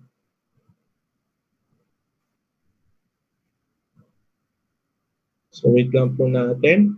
Ayan. Ito po yung example ng mga certificates of completion na ina-award namin sa mga participants every time na magko-conduct po kami ng PNPKI Registration Authority Training Course. So, ayan po yung isa sa example.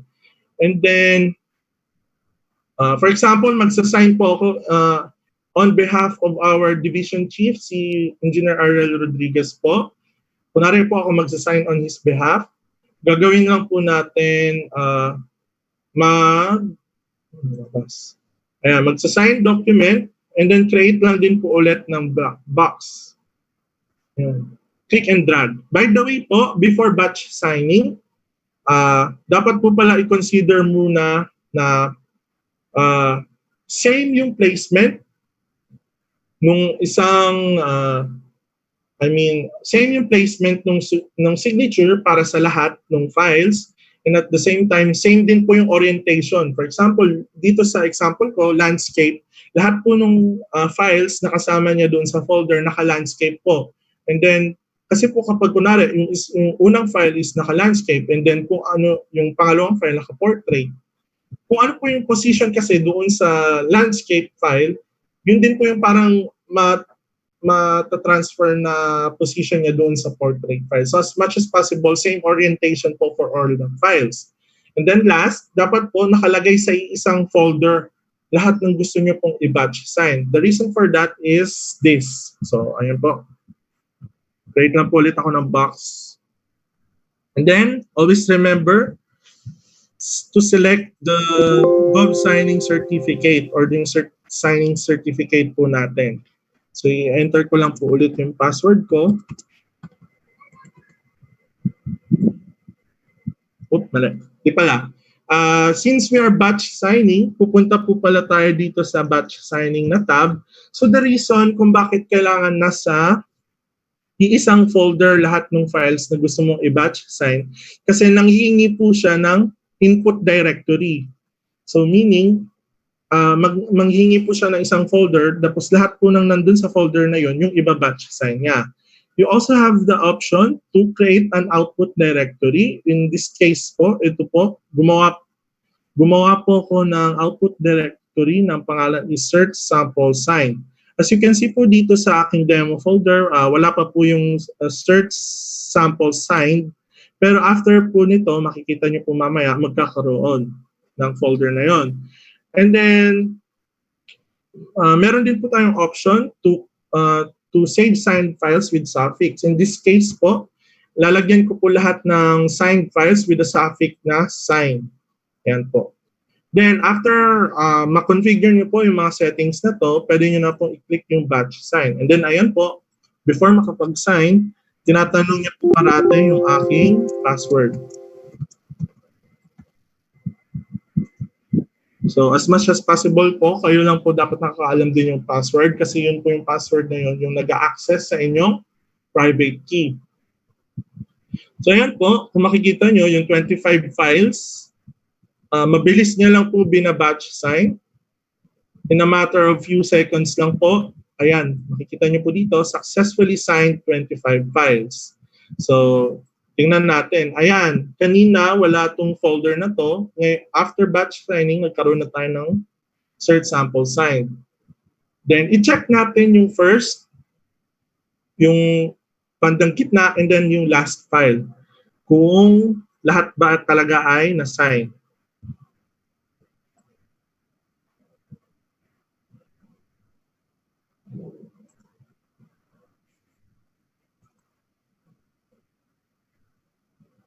Ayan. So dito, pakitandaan nyo po. So the signature is valid. Ayan, signature properties. Yung time stamping time niya is around 3:04:10. So ibig sabihin, 3:04, then 10 seconds past 3:04. Then sa bandang gitna, di ko lang alam kung pang ilan, pero at around 16. So 3:04:16. Ibig sabihin, in a matter of 6 seconds, nakapag-sign na siya ng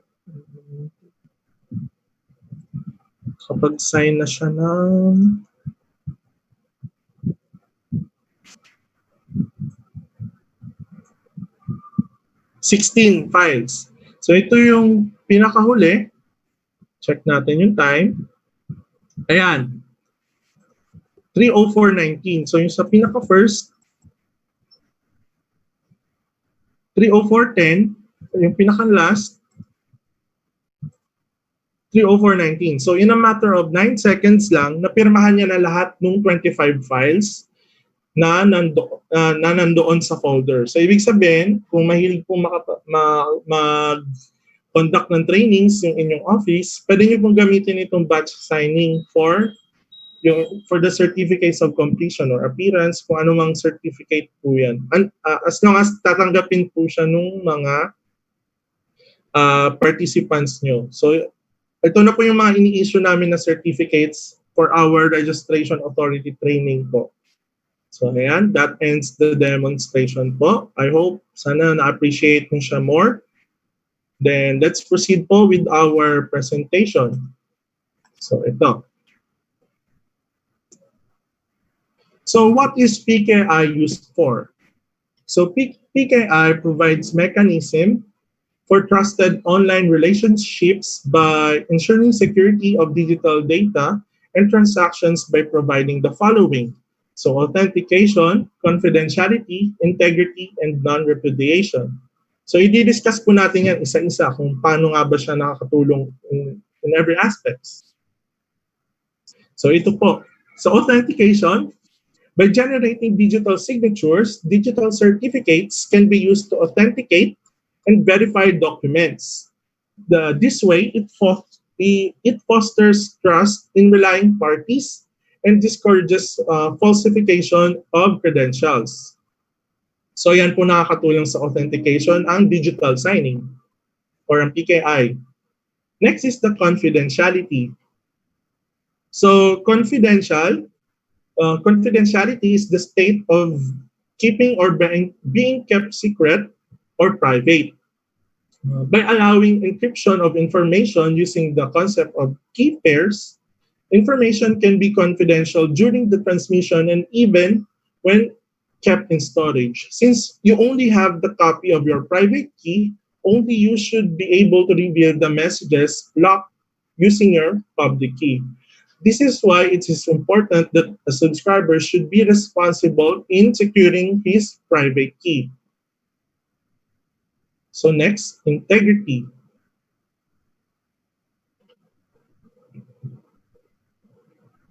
Integrity here means knowing if the document has been tampered or still in its original state. It is nearly impossible to tamper with digitally signed documents. Kung maalala niyo po kanina doon sa aking example, naglagay lang po ako ng isang dot sa isang digitally signed document na invalidate na po agad yung aking digital signature.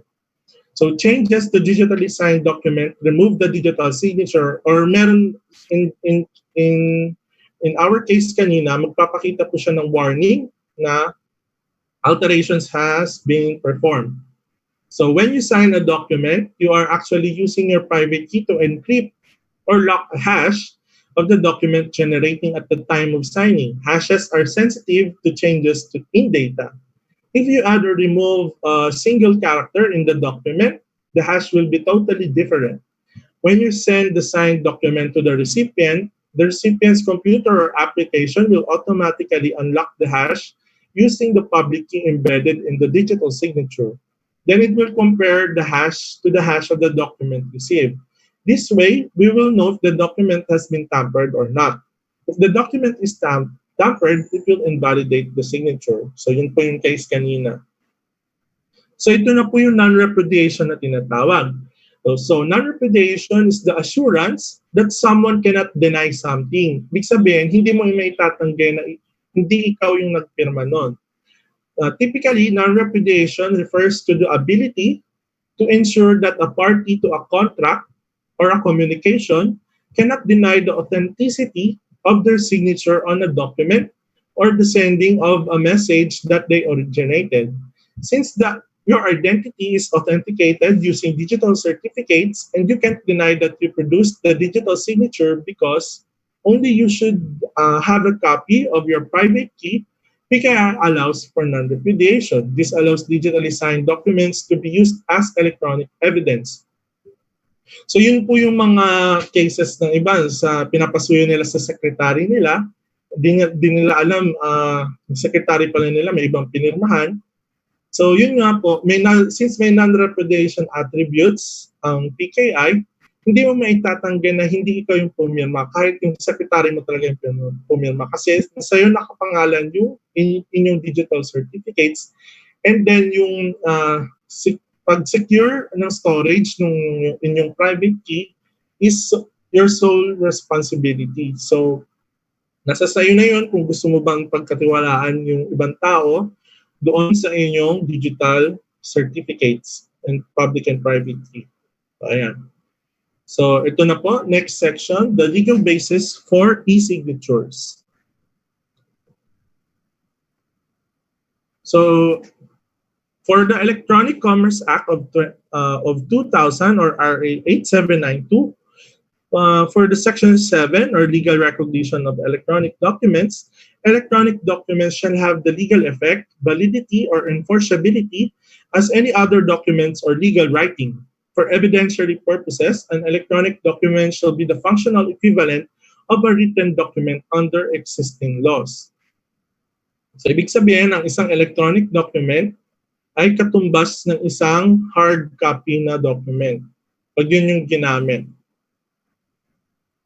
Yung next naman, same law, under Section 8, legal recognition of electronic signatures on the electronic document shall be equivalent to the signature of person on a written document. So for example, yung aking digital signature kanina, equivalent po yun ng wet signed signature ko sa papel. So ayan. So meron na po tayong mga laws na nagbaback up for the usage of electronic documents and electronic signatures. Next, ito pong EO 810 series of 2009. So it is an act institutionalizing the certification scheme for digital signatures and directing the application of digital signatures in the e-government services. So it encourages government agencies to use digital signatures in their online services. So sadly, medyo onti pa lang ang nakapag-integrate ng digital signatures sa kanilang online government services. So ito po yung PNPKI structure per EO 810 series of 810. So as of EO 810, the root CA shall be operated by the National Computer or NCC. And then by the preceding rules and RA 10844, the mandate is now transferred to the DICT. As previously mentioned, the root CA shall manage and shall issue and manage certificates to accredit government and private CAs, and shall also develop and prescribe technical standards for digital signatures in collaboration with DTI PAO.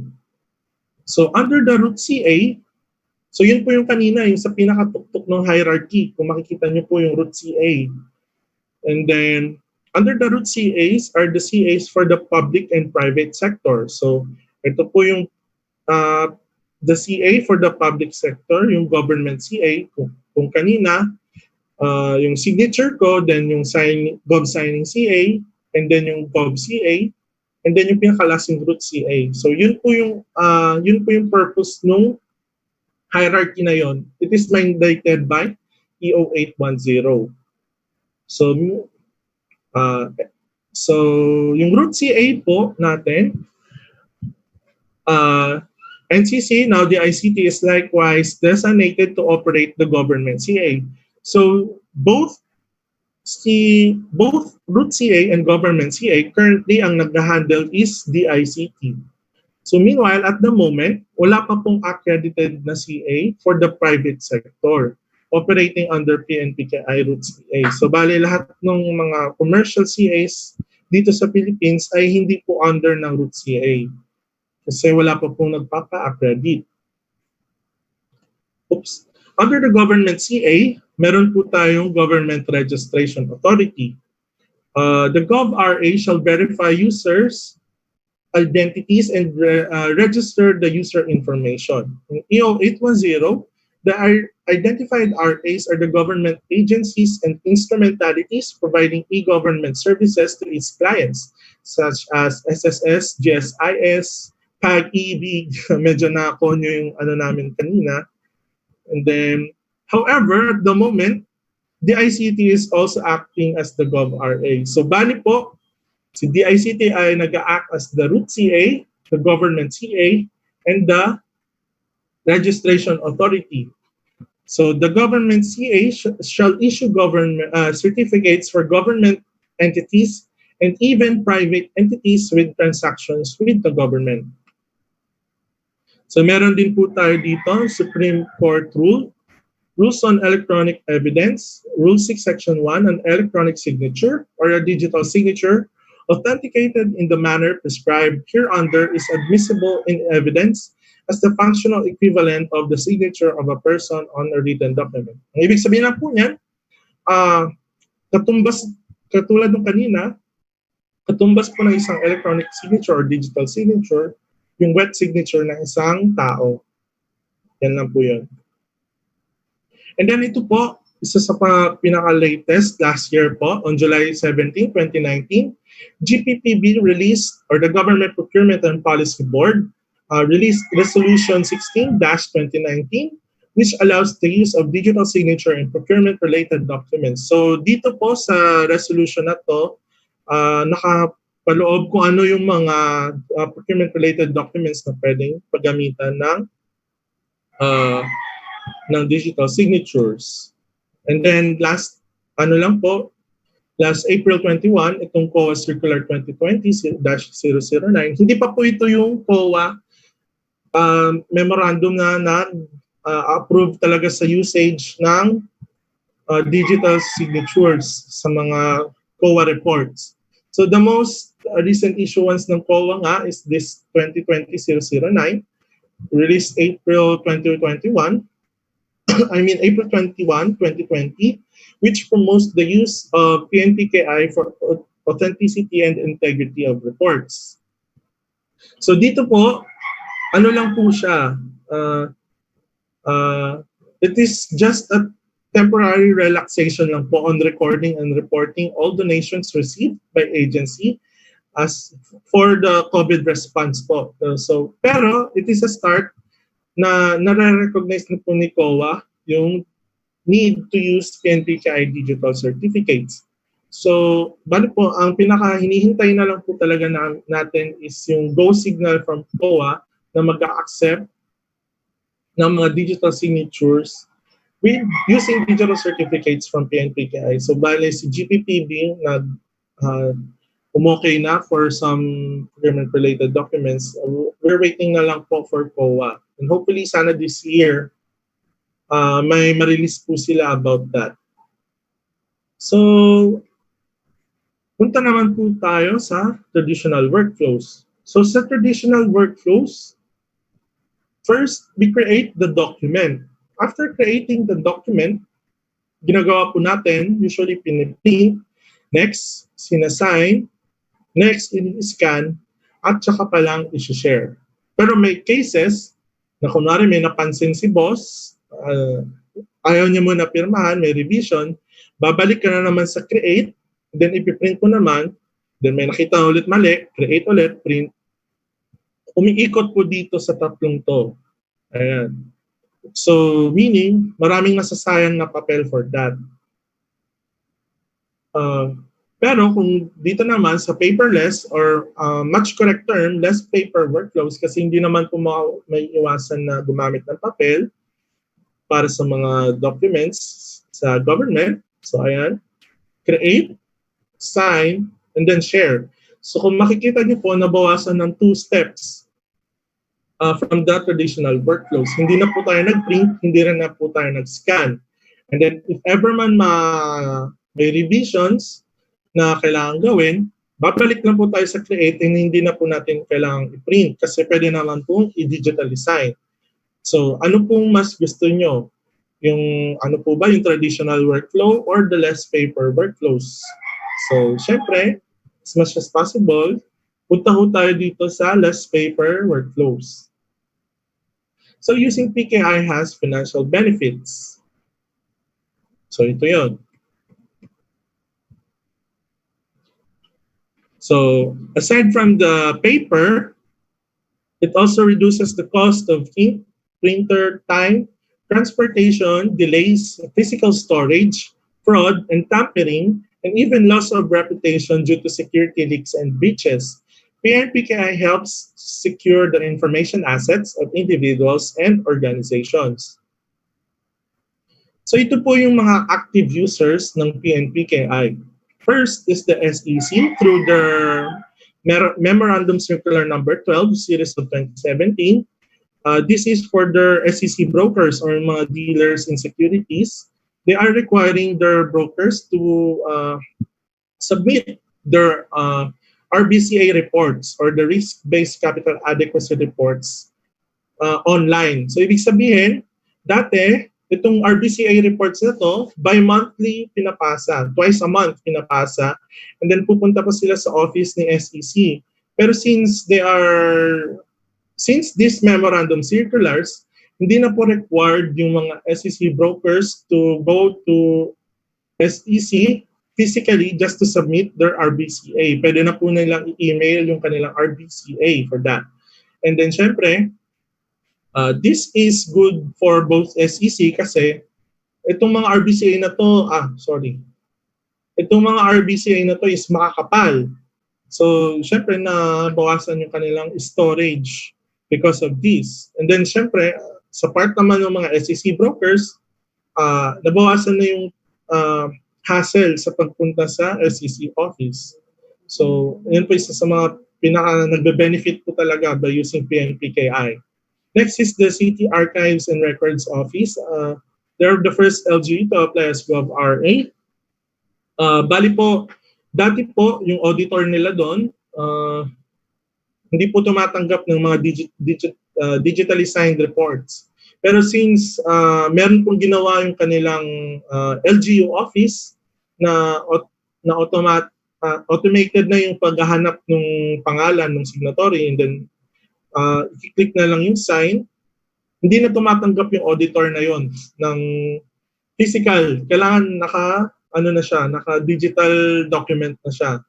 So, ayun, nakakapag-sign siya automatically habang yung may iba pa siyang ginagawa. So, ayun, hindi na nga siya tumatanggap ng physical papers after that. So, ito po yung mga ongoing coordinations. Actually, this is before the COVID pandemic pa ho. And sobrang madami na po ngayon. Hindi lang po na-update kasi sobrang madami na po talaga. Since nung ECQ, sobrang dami na po nag-a-apply sa amin for their digital certificate. Since libre na nga po, and then every 2 years lang po, every 2 years naman po yung validity ng certificates as compared to the commercial CAs. Minsan, pag 2 years sobrang mahal, and then ang pinakamura 1 year lang. Sa atin po libre ang PNPKI. So ito po yung paper-based document management system. So ayan, makikita niyo po yan. Ganito po ba ang situation sa office na LGU Cavite? Yan. Paano po kung may file? Yung file na yun, 1 to 2 years before pa bago na ilagay dyan. And then wala si records officer. Tatangkain niyo po bang mahanap yan dyan or hanapin? Siyempre hindi. Medyo mahirap, lalo na kung hindi maayos yung pagkaka-file. As compared to electronic document management system, so ayan, one click away, lahat po makikita na agad sa computer. Control F nyo na lang or something like that. Ayan. So which process would you prefer? Ito po bang paper-based document or the electronic document management system? So kayo na pong bahala. So para po sa mga interested to apply for their digital certificates, I will play a video po on how to apply.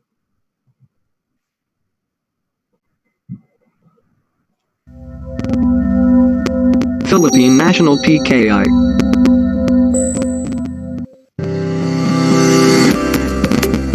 PNPKI online application process. Step 1. Access the PNPKI website. Go to https:/dicity.gov.ph/PNPKI. Click on individual certificate. Step 2. Download the application form. Click on application form.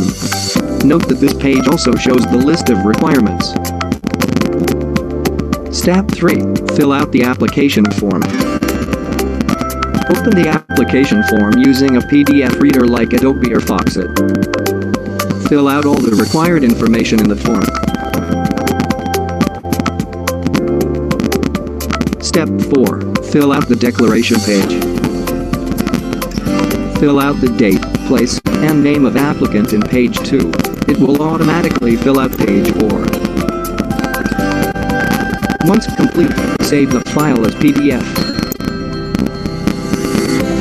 Step 5. Send application form and requirements. Email the application form and scanned copy of supporting documents to info.pnpki@dicity.gov.ph. The PNPKI team will check the completeness of information and submitted requirements. If complete, the PNPKI team will send an email to set up a video call schedule for identity verification and presentation of original documents, IDs, passport, and so forth. sign page 2 and page 4 during the video call, and submit the signed application form to info.pnpki@dicity.gov.ph. Once the signed application is received, an email will be sent to the applicant's email address within 2 to 3 business days, containing his or her digital certificate download credentials. For more information, visit https://dicity.gov.ph/pnpki.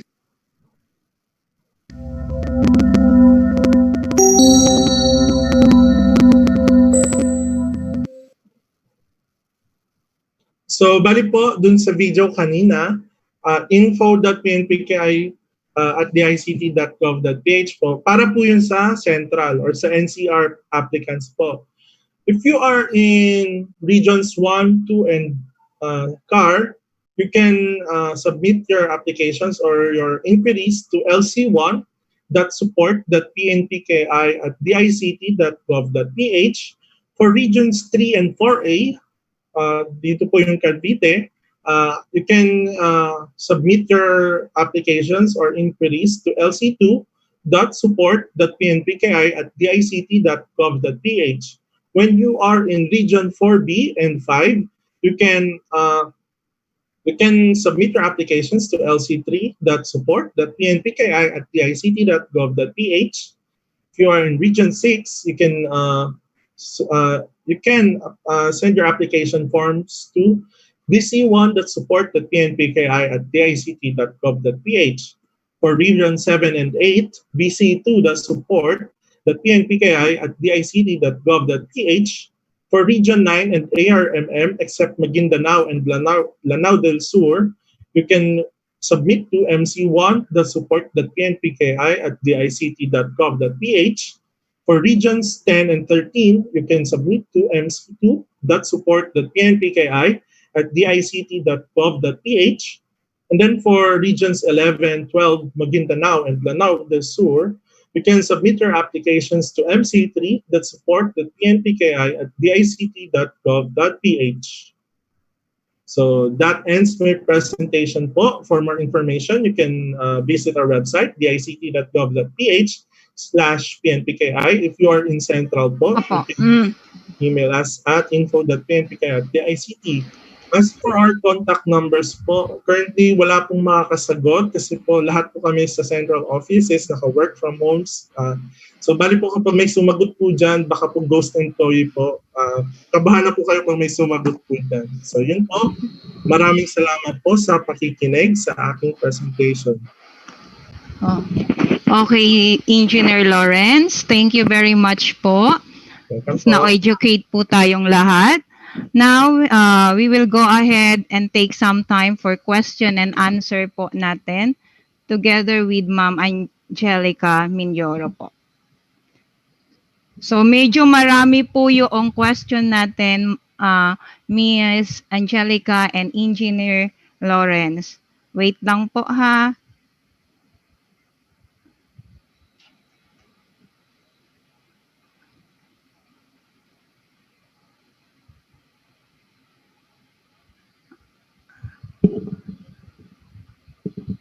So possible po, ako na lang po muna ang magbabasa kasi po baka po tayo ay may limit yung time. Pero pipilitin po nating matapos yung lahat ng question at masagot po ng ating pong mga butihing resource speaker.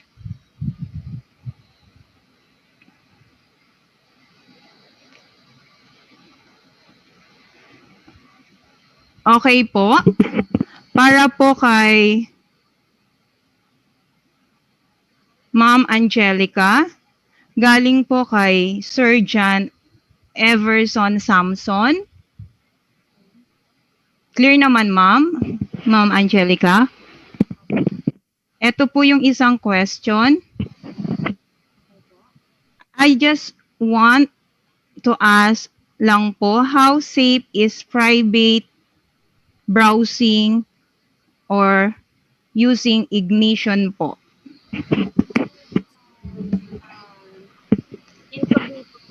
Ma'am Angelica, medyo mahina po.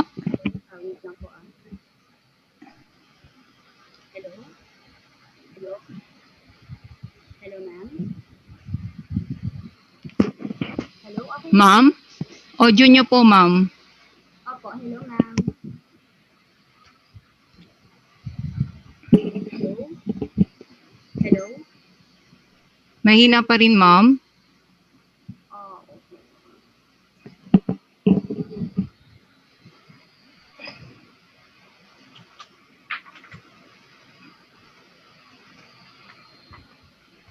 Hello po? Hello ma'am? Hello? Ma'am, mahina pa rin po. Hello? Okay na po ba? Mahina pa rin po yung dating. Naku, naka-full volume na po yung sa laptop ko eh. Dikit nyo na lang, ma'am, yung ano nyo po. Yung para po medyo ano po tayo. Hello? Okay. Ayan po. Yan po. O, mas okay po yung siya kaysa kanina po. Kanina, ayun, pasensya na po. Opo. So anyway, dun po tayo sa questions. Yung question niya po is kung gaano daw po ba ka-safe yung pag-browse po sa new incognito. Opo. So para po sa akin, safe po siya sa physical or yung mismong literal na device po ninyo. Kasi for example, ako po, magse-search po ako using incognito po. Hindi niya po nire-record yung mga binisit ko pong site or yung mga napuntahan ko pong website sa internet. Hindi po siya makikita dito sa device na to. Pero si server po ng new incognito na to, nare-record pa din po siya online. Nag-iiwan ka pa rin po kumbaga ng digital footprints po ninyo. So bibigay po ako ng example. For example po, lagi po akong gumagamit or nagbabrowse sa new incognito po dito sa aking laptop. And then, nawala po siya or nanakaw siya. For example po, no? And then, lahat ng binisit ko po na website, possible pong ma-record sa browsing history ko po. So, yung nakanakaw po nito or nakakuha po nitong device ko na to, pwede niya pong puntahan lahat ng binisit ko. Hindi pa po ako, for example, naka-log out sa mga accounts ko po, like bank accounts or social media accounts. Hindi po siya safe pag gano'n. Pero kung gagamit po ako, ma'am, ng incognito, mawala man tong laptop ko, wala siyang makikita ng any trace na pwede niyang i-visit doon sa browsing history ko kasi wala siyang makikita po doon, hindi siya mare-record. Unlike kapag yung hindi po ako gumagamit ng incognito, di ba po meron doon, pwede po nating i-clear yung history po natin within 1 day, within 7 days, or within a month, or within a year. So, example din po dito, for example, nag-browse po ako or Okay. Okay. Hello? Opo. For example, isang example na lang po, ma'am, no? Nag-login po ako sa aking bank account. Hindi po ako gumamit ng private browsing. Minsan po, di ba, pag binisit mo po yung isang account, meron pong settings dito sa browser po na nagsisave po siya ng login credentials nyo. So, once na binisit ko po, for example, itong si Facebook, hindi ko na po kailangang mag-login kasi naka-open na siya. Same with other accounts ko na hindi ko po nalalagin. So kapag na-close ko po yung laptop and nawala siya or binuksan siya ng iba, naka-login po lahat ng personal account ko po. Unlike dun sa private browsing na yung physical po, hindi nila yon makikita. Pero yun nga po, hindi pa rin po siya safe kasi once na connected ka po talaga sa internet, nag-iiwan ka na po ng trail. Lahat ng ginagawa mo po sa internet, sa cyberspace. Okay po. Thank you, Ma'am Angelica. Thank you rin po kay Sir John Samson from the province of Rizal po. Next question po. Para po kay Engineer Lawrence po. Yung katanong po ay nanggaling kay Sir Kim Jimwell Laid. Tanong lang po sa PNPKI, I see na it's almost same lang with Unified ID, ng SSS, which yung PhilHealth at Pag-ibig at GSIS, ano po ang pinagkaiba nila diyan sa inyong diyan sa inyo, tsaka di ba magkakaroon na di tayo ng di ba magkakaroon din po tayo ng national ID which is still the same lang din siya sa Engineer Lawrence? Bali po, yung mga digital certificates na ini-issue po ng PNPKI, ito po yung ginagamit natin mismo for the document signing and then email signing kung meron po kayong authentication certificates. So bali po, ang pinagkaiba po niya, yun nga po, pwede siyang gamitin yung mga digital certificates na ini-issue ng PNPKI sa pag-batch sign. Pag the document signing po. Yung mga IDs po natin, yes. Yung mga IDs po, like yung sa UMID and then SSS, isa po yan sa mga ginagamit for identifying ourselves. Pero sadly, for physical lang po siya kasi di ba kadalasan nakaprint sa ID. Yun po. And then itong PNPKI, ito po yung pwedeng gamitin for electronic transactions po as a way to introduce yourself or to make yourself known po. Ito po yung parang electronic passport natin na tinatawag. So, yun po, yung pinagkaiba, ang PNPKI is for more on electronic transactions po talaga. Like sa document signing po, yun po. Okay po. May follow-up pa po siya, sir. Okay po. Nasagot niyo na rin naman pero baka gusto niyo pa pong idagdag. Anong advantages niya? Kasi as per checking with the national ID, ginawa siya to make government process easier then and same purpose with that? Actually po, when we are going to apply with the national ID, actually nakipag-meeting na po si PSA. Di ba si PSA ang mag-i-issue ng national ID? Nakikipag-meeting na rin po sila sa amin, sa PNPKI, for the issuance nga ng digital certificates. Kasi po, tawag doon, ang last meeting po kasi last year so medyo wala pa ho akong updates regarding that. Pero yun po, may balak po na integrate yung mga digital certificates na ini-issue ni PNPKI with the national ID po. So, bali po kapag mag-a-apply po kayo ng PNPKI, yung national ID na lang po yung kailangan nyo i-present for that. So, ngayon po kasi ang mga requirements for PNPKI is yung passport or birth certificate and then yung UMID po, kung wala pong UMID, 2 valid government IDs po, and then ID picture po and then application form. So with that po, kung meron na pong national ID, siguro po mababawasan na po yung requirements for applying sa digital certificates. And at the same time, siguro kung matuloy man yung partnership ng DICT and PSA, kung kunwari nag-apply for national ID, automatically may issuehan na rin siya ng digital certificates, individual digital certificates. Hindi ko lang po alam kung ganun sa future. So, sana po ganun yung maging case. Yan po. Okay po. Thank you po. Sir, meron lang po ditong isa pang question. Po sa chat room po natin, kung pwede daw po bang makahingi kami ng copy ng presentation, dami po kasing nagtatanong, between the cybersecurity and sa PNPKI po. Yung soft copy po. Pwede naman po. Allowed nyo po ba, Engineer and Miss Angelica po? Yes po. Okay. Meron po kami nakahandang PDF po for everyone. Sige po. Makikipag-coordinate na lang po kami kung kanino po pwede i-send yung mga PDF copy po. Okay.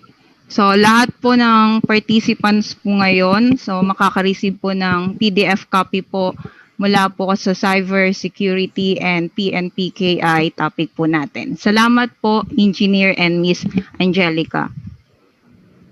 Another question po. Loaded tayo sa question, Miss Angelica and Sir Lawrence. Sige Okay lang. lang po. Okay po. Para po kay Ma'am Angelica. Ano po pala masasabi ninyo tungkol sa security vulnerabilities po ng mga smartphones ngayon between iOS and Android phone po? It is true po ba mas safe and secure po ang iOS ng iPhone kaysa sa Android po, especially in terms of clouds? Then, yung may follow-up pa siya, it is advisable to install antivirus app to your Android and iOS phone. Galing po kay Sir Jim Jeru Laid po ulit. Kim, sorry. Okay po. Apo. Well, iOS and Android. Well, given po kasi na ang Android is yung biggest target po for target po ng hackers. According po sa isang study po kasi, 97% of all malware attacking ina-attack po nito is smartphones. Targets Android. So, 97% kasi mas madami po yung users or yung gumagamit ng Android. Some malware targets the iPhone naman po, but it's like less than 1% lang po. Kaya po siguro nila nasasabi na mas safe or mas secure yung iOS. Pero hindi po siya hindi po siya ganun kumbaga itignan sa point po na yon. Mas marami lang pong users yung sa Androids compare sa iOS. Ang target po kasi ng mga hacker is kung ano po yung pinakamadami pong gumagamit. Yun po yung mga software or yun po yung mga software na pag-aaralan po nila. Okay po. So, thank you, ma'am. Para naman po sa question galing po kay Ma'am Henrietta. Para po kay Engineer Lawrence po. It appears the PKI do not guarantee security, but it is a part of the whole process in securizing the system process. Combination of encrypted and decrypted will be required in the process. Since it uses an encrypted components, it may expose the user or our clients to direct compromise kasi po parang we need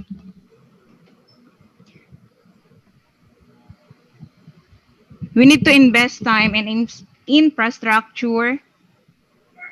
Maaari po yata dalawa ang magagamit natin dito during the process of accessing and transmitting messages through the decrypted and encrypted data.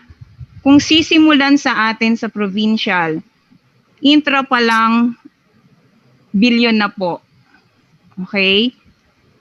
Wala pang implementation. Bongga yung pera pa ulit. Pero worth ito kapag nagawa po, sir or engineer. Sana lang walang corrupt sa implementation. It's a very efficient platform of this era. Mahina pa naman ako sa mga math and PNPKI and PKI entails. A complicated math. The key is we need to invest to secure infra to facilitate a successful PNPKI and PKI. Tama po ba, sir, engineer? Sige po, linawin po natin yan. Bali po Yes yung, po. meron na po tayong infrastructure na ginagamit and it was being maintained by DICT po. And that infrastructure po, yung Philippine National Public Key Infrastructure na tinatawag. So meron na po tayo. And then, yung encryption po and decryption, that is done automatically na po by the computer applications naman na po. And then, hindi nyo na po kailangan i-hard code po yun, yung mga encryption and decryption. So, bali, automatic na po yun. So, hindi naman po kayo ganun nahihirapan sa paggamit. Actually, kapag na-try nyo na po siya, ma-appreciate nyo po siya. So, yun po. Okay. Para naman po kay Ma'am Angelica, galing po kay Juvina Puedan. Ma'am, paano po ma-spot yung mga nag-text sa'yo na nagpadala ka daw ng email na ganito? Considered din po ba na phishing po iyon? Yes po. Hello po. Yes po, ma'am. Dinig Ayan po. na rin po. Yes po. So, once na naka-receive po kasi kayo ng text message or email na mga ganyan po, lagi po siyang may kasamang link. So, advice ko po, to confirm po kung legit po yung link na sined sa inyo, pwede po nyung i-visit yung pinaka easiest way po. Punta po kayo sa official website ng bangko po ninyo. I-compare nyo lang po yung link ng official website ng bangko po ninyo dun sa text message o dun sa link na sinend po sa inyo sa text message. Huwag po muna natin siyang basta i-click po. Yun po yung kasi ako nga po minsan kahit na naka-save na yung app sa cellphone, minsan po wala po akong tiwala. So pupunta pa rin po ako sa official website. Doon ko po i-access yung login page po ng isang bangko. So hindi ko po parang nakasanayan ko na po na ganun. If in case na meron akong kailangan na mga transaction or any transaction po, especially bank accounts po, pumupunta ako sa official website po para and once na pumunta po kayo dun sa official website po ng bangko ninyo, i-compare nyo lang po yung login, yung link dun sa link na sinend po sa inyo. So dun lang po matitrace nyo na po if fake po yung link na sinend sa inyo or what.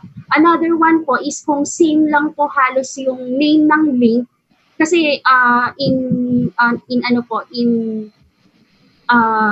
programming or pwede nilang gayahin mismo yung link. Pero pag kinlink nila, i-redirect ka po dun sa fake na link. So once na nakita nyo po na fake or fake na po yung website, compare nyo dun sa official na website, wag na po kayong gumawa ng any transaction dun sa fake website na yun. Okay po, Ma'am Angelica. Para naman po uli kay Engineer, galing po kay Sir J.M. Fernandez. Hi sir, how to digitally sign multiple or bulk certificate of participation? Example po, 100 certificates. Ayun po kanina, na-demo ko naman po. So bali po, bago po digitally sign, dapat po meron na kayong digital certificates. Pwede po kayong kumuha ng digital certificates sa PNPKI sa inyong respective cluster po. Kung sino mang DICT cluster po ang nagmamanage ng area of responsibility kung saan po kayo nakatira. And then, doon po, ang ginamit ko po na application kanina for batch signing is the DigiSigner po. So, to batch sign lang po, ganun lang po. Dapat po same yung orientation ng lahat ng iba-batch sign po, and then at the same time same yung placement ng signatures kung saan ilalagay yung digital signatures for all the file po yan, para po hindi siya na iiba-iba ng placement or may iba na parang tawag yun, sala-salabat or hiwa-hiwalay. Opo. Tapos, at the same time po, dapat po nasa isang folder po lahat ng gusto niyong i-batch sign. Kasi yun po, naghihingi po ng input directory kanina si DigiSigner kung ano pong folder yung gagamitin niyang input directory. So, ibig sabihin, yung folder na yun, yun po yung lahat po ng laman ng folder na yun po yung iba-batch sign niya. Yun po. Okay po. Another question. Possible po yun sa 100 certificates. Actually po, last ICT month po, the Cybersecurity Bureau has conducted several webinars po, and then yung mga participants po, umaabot ng 500.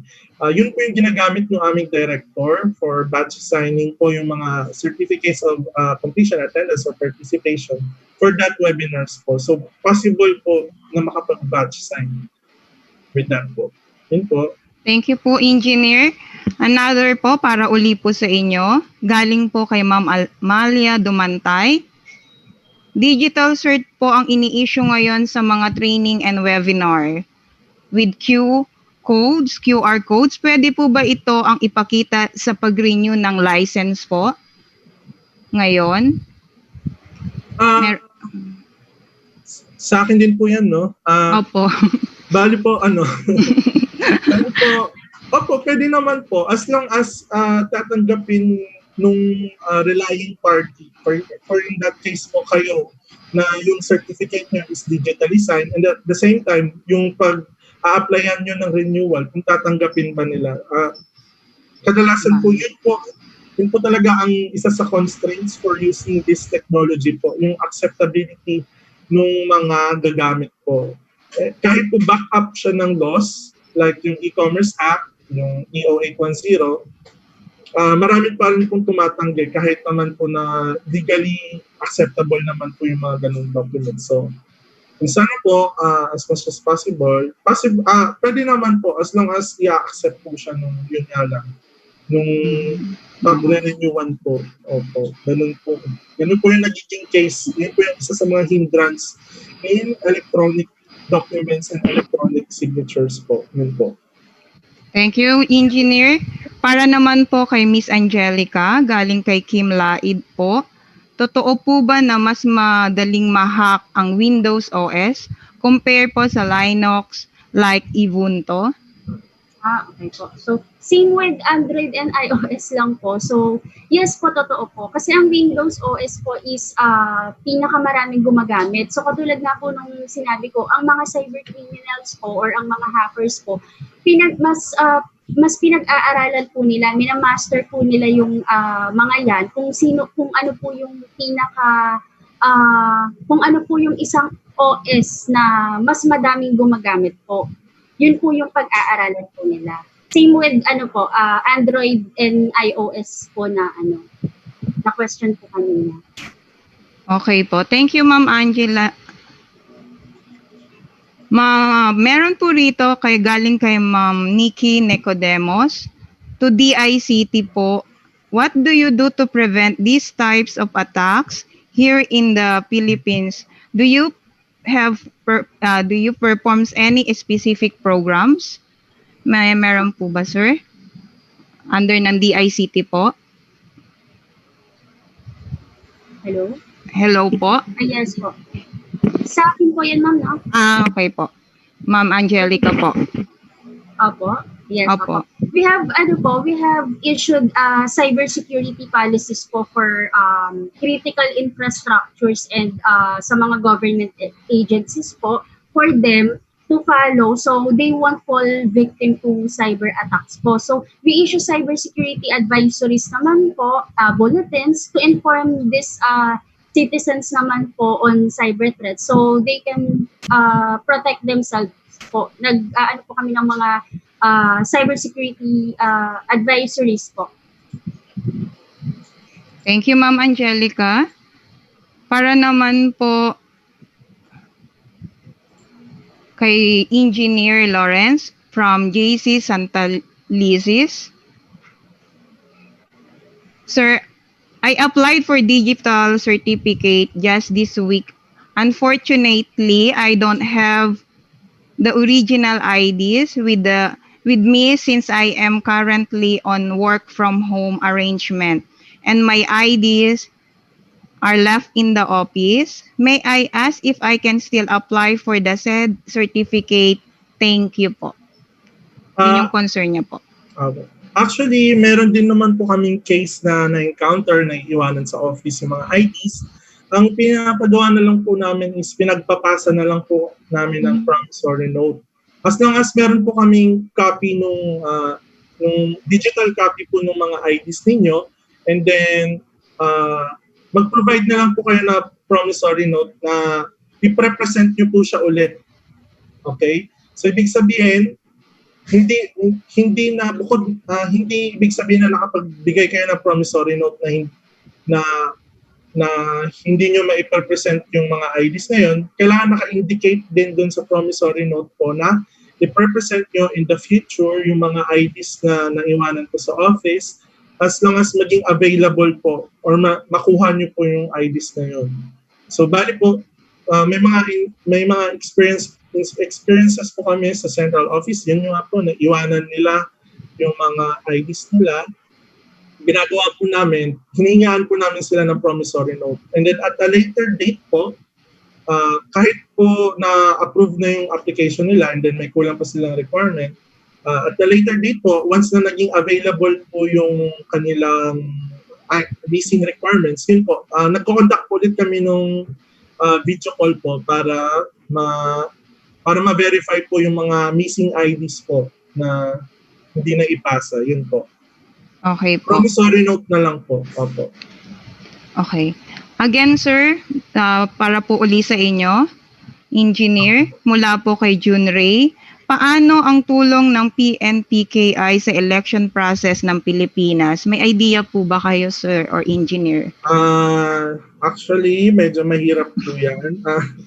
We cannot answer naman that po kasi ever since gusto naman po talaga gamitin yung PNPKI sa election. Kaso, there's an ongoing discussion pa po dyan.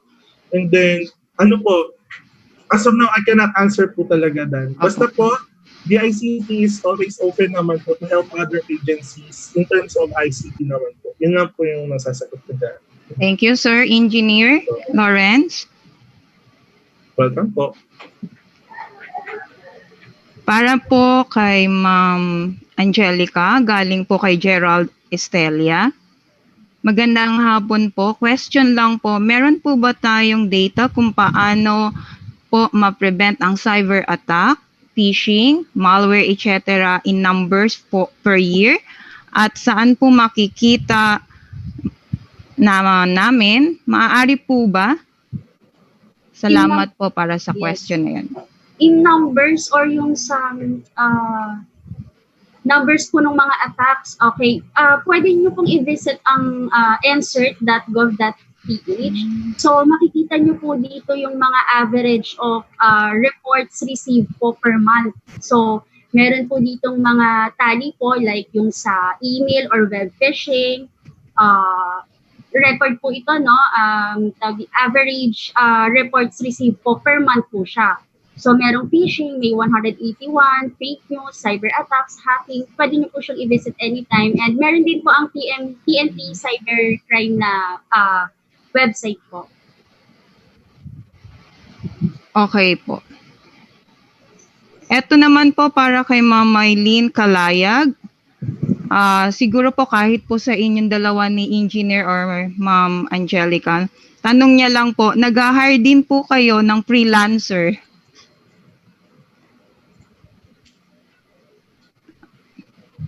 Tingin niyo po, sir, Engineer or Ma'am Angelica? May idea po ba kayo?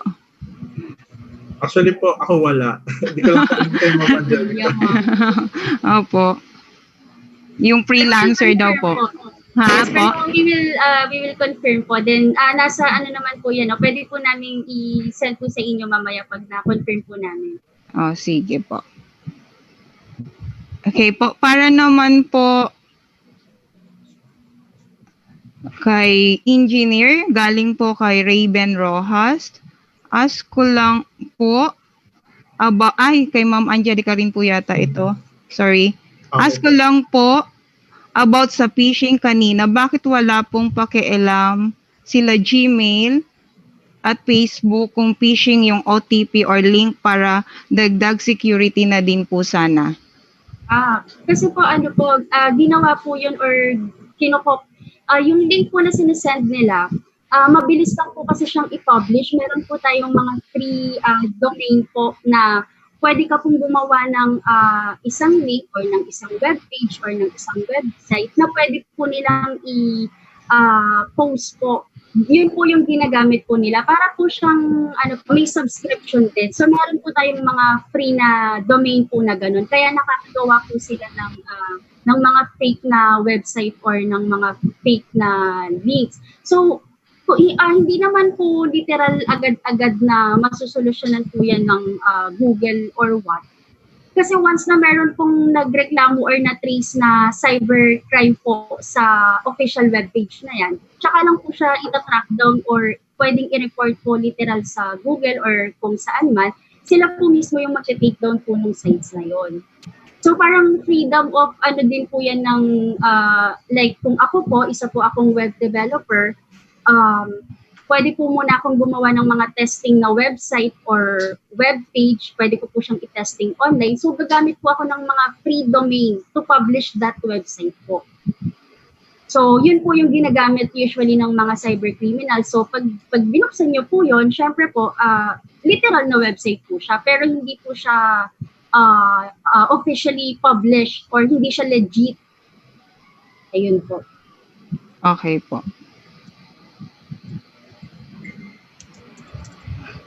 Para po uli kay engineer naman po, Lawrence. Okay po. Wait lang po ha.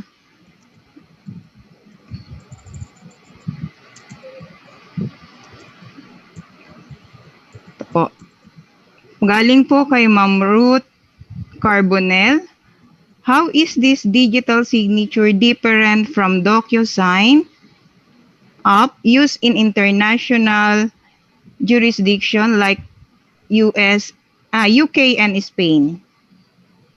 Actually po, same lang naman po siya. Bali po, kasi po ngayon si PNPKI hindi pa po siya web trusted as of now. We are currently working for that po.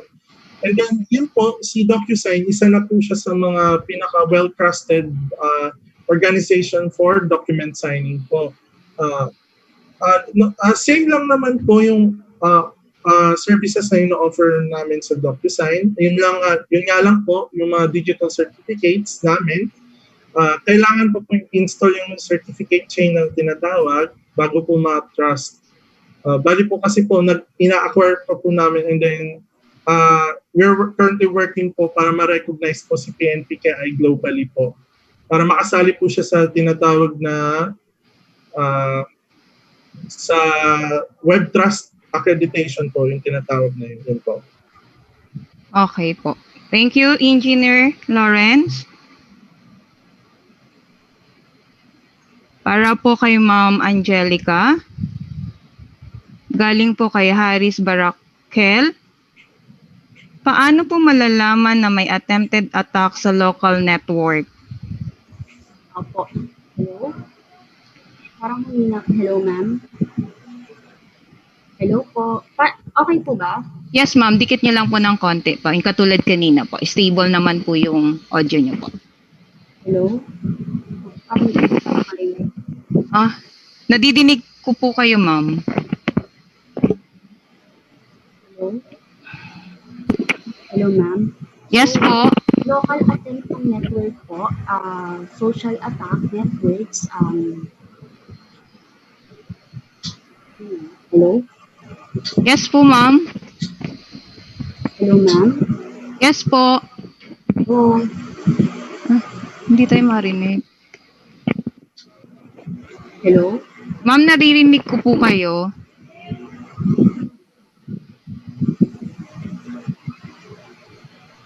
Hello po. Okay po ba? Yes po, yes po. Okay po, Miss Angelica.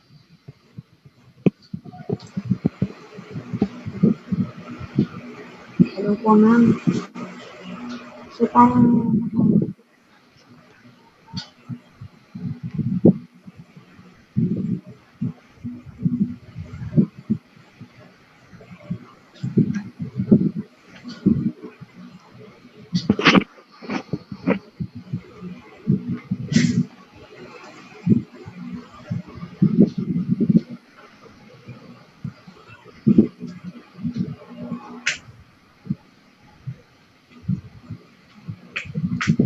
Okay, balikan na lang po natin siya, ma'am. Hello po, Ma'am Angelica.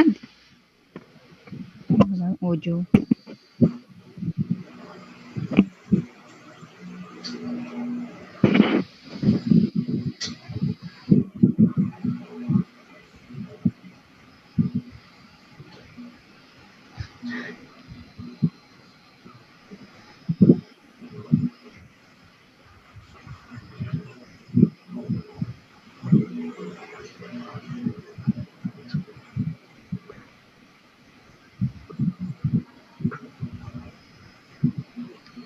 So, habang inaayos po ni Ma'am Angelica yung audio niya po, so pwede po tayo sa... Hello?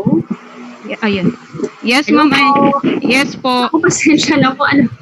Naririnig niyo po ako? Okay na po? Yes po. Opo. Yes. Well, dun po sa question, yung regarding sa local network po. Yes po. Well, by observance po kasi, pwedeng ma-detect po ito if may unusual activities po sa computers na nakikita, like yung sa mga files or folders na malicious po yung dating. Well, technically, if may tools lang po like antivirus or Wireshark, pang network traffic monitoring po ito. So, pwedeng ma-detect ng antivirus or if may IDS kayo, intrusion detecting system sa local network po ninyo. Hello, ma'am? Yes po, ma'am. Thank you po. Para naman po kay Engineer Lawrence po, galing po kay Magno Walter Mercado, ang badge po ba ay considered din po ba na digital signature? Kasi po, may criteria po para matawag ng isang digital signature ang electronic signature. Kung yung badge po na tinutukoy nyo, meron pong issuing authority na tinatawag, and then kung meron pong certificate authority na nag-issue, then pwede pong matawag na digital signature. Pero kung wala po, it is only considered an electronic signature po. Yun po. Okay po. Sa mga example po talaga ng digital signature kanina, yung sa dinemo ko po, yun po. Yun lang po talaga yung digital signature. Thank you po, Sir Lawrence. Po. Para naman po galing kay Ma'am Jenny Dalmation. Question, sir, is the Adobe Acrobat free to download? Are we the one po ba to make the password? Thanks po. Yes po. Currently, yung ginagamit ko po ng Adobe application for PDF reading, PDF po, is libre lang po yung Adobe Acrobat Reader DC. And then, dun po sa tanong nyo kung kayo po ba nagsiset ng password for your backups, yes po. Bali po kasi ang sa amin lang po sa PNPKI is yung accounts niyo po doon sa creation. Doon po sa self-service portal accounts na tinatawag. Bali po yung mga digital certificates niyo po is user-generated. Ibig sabihin po, wala po kaming copy nung inyong private key. Bali yung public key lang po yung meron kami. And then yun nga po, once po mag-create kayo ng backup ng inyong digital certificates, kayo rin po yung nagsiset po nun. So bali po, wala po talaga in any way na malalaman namin yung mga private key and passwords po ninyo kasi user-generated po yung mga certificates. And clarify ko na rin po, bali po, kapag nagsasign po kayo ng mga documents, hindi po namin nakikita yung mismong documents ninyo. Ang nakikita lang po namin is yung activity ng inyong certificates kung kailan nag-sign, ganyan po. So in any way po, hindi po namin nakikita yung mismong laman ng document kung saan po kayo nag-sign. Yun po. Okay po. Another question po from Beth is Santa Maria. Can we cancel our application for digital signature then reapply one we want to use it again? Can we deactivate our digital signature as registered with PNPKI? Yes po. Actually, if you're already registered nyo po and then for example, na-compromise po ang inyong certificates or nalaman, parang naramdaman nyo lang na may ibang gumagamit or something, report nyo po yun kung saan po kayo nag-apply. For example, kung sa Central po, sa amin po, sa NCR office, sa info.pnpki, ay pag sa revocation po pala sa support.pnpki at dict.gov.ph. That is for Central po And then, i-report nyo po doon kung ano po yung issue ninyo. And then, usually po, bibigyan po namin sila ng revocation form and then isa-sign lang po yun. And then, after po namin ma-process yung revocation nun, Oo, dalawa eh. mare-revoke po yung inyong digital certificate. After that, pwede na po kayong request ulit ng panibagong certificate. Lalo na kung within the 2-year validity pa naman po nung inyong last certificate, magre-request na lang po ulit ng panibago. Yun po. No need to reapply po pag within the 2-year validity pa po. Okay po, thank you, Engineer. Para naman po galing kay Ma'am Annie Rieta, sa inyo pa rin po to, Engineer. Okay po. PNPKI and PKI will impact immediately effect on speed of service and saving queue time spent. Encrypted data errors may slow down the performance of the unit we are using and the system will likely access. Is there any contingency plan we need to offer to the public so the public may really benefit the system po? May follow-up pa po siya, engineers. Sana magkaroon din po tayo ng local policy para dito. Di po tayo malayo sa pagkakitaan ito dahil sa una ay magiging burden siya sa public lalo na sa mga di familiar sa check po na ginagamit natin ang digital security. Tama po ba, Engineer? Actually po, mag-benefit naman po talaga lahat dito sa PNPKI system. Since first of all, libre lang po yung pag-a-apply for digital certificates. So parang wala naman po akong nakikita na mapagkakitaan siguro itong digital certificate since libre lang naman. And then at the same time, contingency plan we need to offer, tsaka yung sa unit. Yun po, yung mga digital certificates naman, yung digital signing, hindi naman po siya ganun ka-heavy. Hindi naman po siya ganun ka-heavy when it uses yung mga computer resources po. Napaka-light lang naman po niya. Then, dun po sa, tama po yun, sana po magkaroon din yung local policies, every local government units for the usage nga nung mga digital signatures. Kasi kami sa PNPKI, we are more on the issuance lang po nung digital certificates. And then it is in the prerogative na po nung local government units or government agencies yung mga policies nila when it regards to electronic documents and electronic signing po. Okay po. Another question po para galing kay Blair Reyes. What private entities in the Philippines which issue PKI recognized as official for government transactions? Ayun po, ulitin ko po kanina, nasabi ko na po yan, under EO 810, dapat po talaga ang mag-cooperate na root certification authority is yung PNPKI. Pero ngayon po, ang meron lang po sa root certificate authority sa PNPKI is yung government CA. Currently po, wala pa pong mga private CA na nagpapa-accredit para po maging under ng root CA. Pero siguro po, once na ma-process na namin po yung web accreditation, yung web accreditation na tinatawag, siguro po more likely may mag-a-apply po na private CAs po na maging under SAM.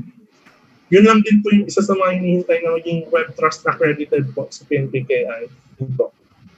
Okay po. So para naman po kay Gerald Olipo galing kay Sir Gerald ng Estelia. Magandang hapon po. Ano po ang key size na ginagamit sa digital certificate at ano po ang mechanism ng RSA or ECC? Salamat po. Yun po. Ang ginagamit po na key size for PNPKI is 2048 po. 2048 bits po. And then yung mechanism po na ginagamit is RSA po. Yun po. Okay po. Para uli po, Galing uli po kay Gerald Estelia. Magandang hapon po.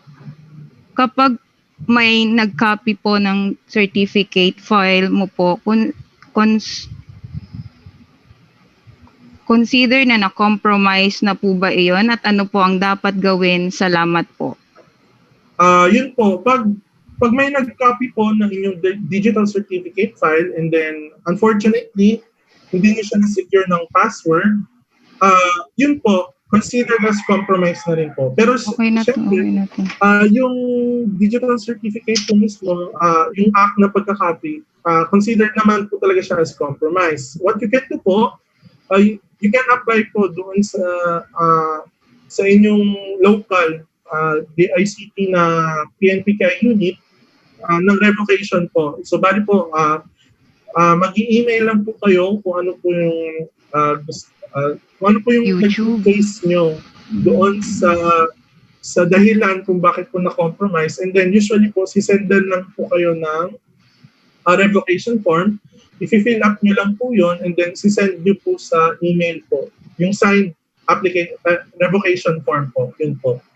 And then, ang turnaround time po niya ng revocation, dapat po within 24 hours, mare-revocate na po yung compromise certificates po. Yun po. Okay po. Wait lang sir, naghahanap pa po ng mga question po from YouTube. Ay. Sige po.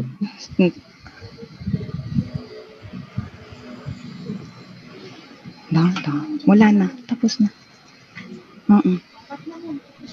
Wala na. Kung meron pa po, naghanap lang po kung meron pa pong questions from the YouTube po.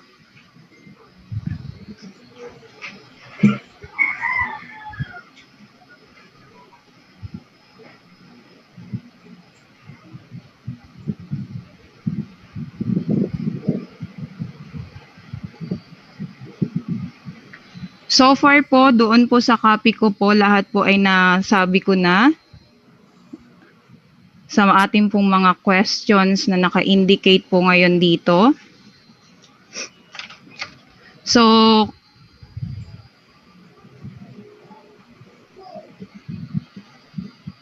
sana po lahat po ng participants at lahat po ng tanong po nila nasagot po ng aming pong mga butihing speaker na si Engineer Lawrence and Ma'am Angelica. Kung wala na po tayong tanong, maybe we can use the chat box for thumbs up po.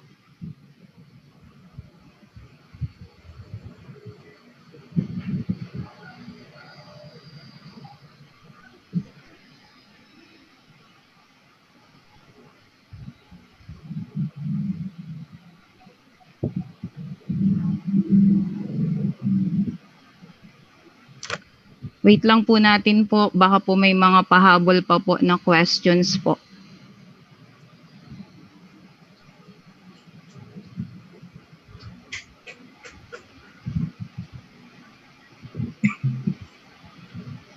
Ay, good afternoon, Ma'am Essie. Yes po, good afternoon, Ma'am Annie. Okay. Meron mga questions pa rito. Okay po, Ma'am Annie. Like, from Miss Lala Cruz. Okay po. Tinatanggap ba sa bangko ang digital signature?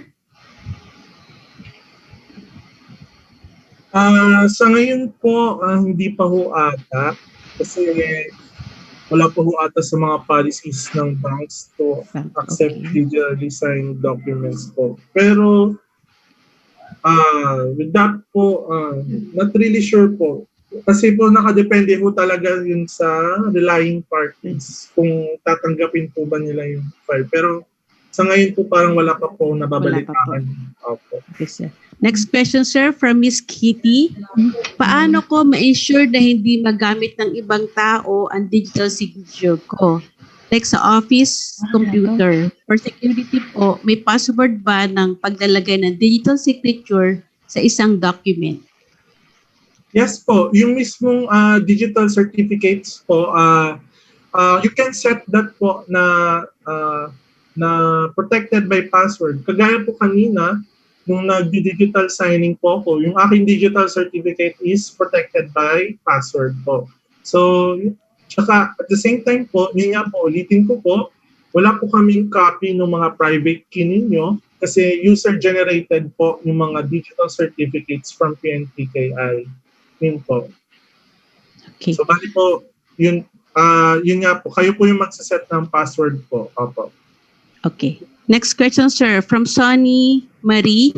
Pwede po ba na magkakaiba ang image ng pirma na gamitin sa digital signature sa original na pirma ko? So, iba yung digital sign niya sa original niyang pirma sa manual. Yun po, it's more on signature appearance naman po. Pinakita ko lang po kanina na flexible po ang appearance ng ating mga digital signature. Pwede nyo pong ilagay doon yung mismong pirma ninyo.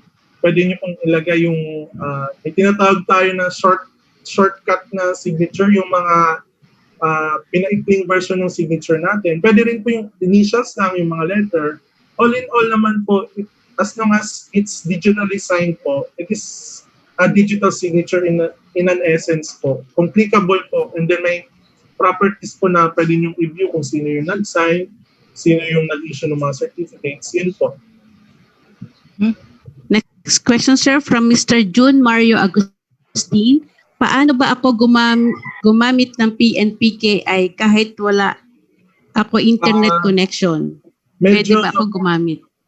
Medyo mahirap po gumamit ng PNPKI without internet connection kasi po, we are connecting po with our server po sa PNPKI, yung OCSP po na tinatawag, para po ma-check yung integrity ng digital signature. Tsaka po, kumukonekta rin po yun sa timestamping authority. And then, at the same time, para po malaman kung valid po ba yung certificate na ginamit for signing, yun po, kumukonekta po siya sa server namin. And with that po, kailangan po ng internet connection. Though, kung nakapag-sign po kayo ng offline, pwede rin naman po siyang i-validate at a later date po. Yun po. Kung magkaroon na po kayo ng internet connection po. Okay, thank you, sir. Question from Val Jane.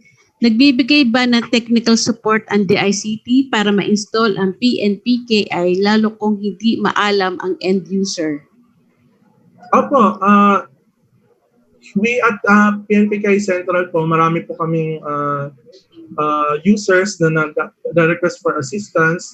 Usually through email lang po kami ngayon nakakapagbigay ng assistance kasi yun nga po, sa Central, lahat po kami work from home and then wala pong makakasagot dun sa hotline po namin. So mag-email na lang po kayo dun sa mga pinakita ko kanina na mga support emails po. Yung pinash ko po kanina. Mag-email na lang po kayo doon. And then kung sa Central po kayo, mag-email po kayo sa support.pnpki@dict.gov.ph. Siyempre po, mas maganda po kung saan po kayo nag-apply, doon po kayo mag-ask po ng help kasi po sila po yung mas nakakaalam po ng applications po ninyo. So in that case po, for central applicants, for NCR applicants, ita-type in po kung saan po mag-email. Sir, may message po ito si Mr. Romeo Ranjo from NCR. For bank, you need to use your registered signature to the bank as affixed to the bank signature card. So siguro nga hindi po pa siya talaga applicable sa mga bank. Lalo na po pag kumukuha po sila ng specimen po ng signature nyo, di ba po sa application form po mismo nagpipirma. Yun po. Yes, okay. There are some questions pa pero I think nasagot na ni Engineer Lawrence kanina. But this one is I think for Ma'am Angelica from Yes. Romel Octavius Nuestro.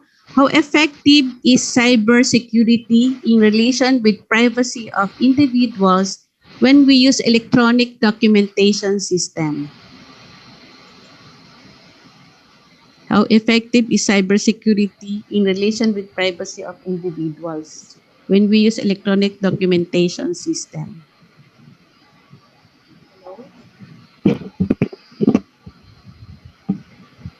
Hello po, Ma'am Angelica.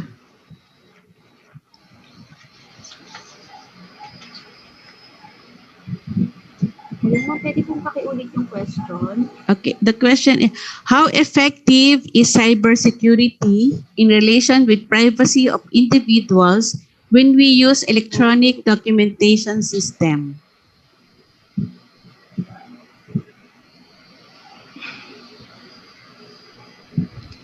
Medyo.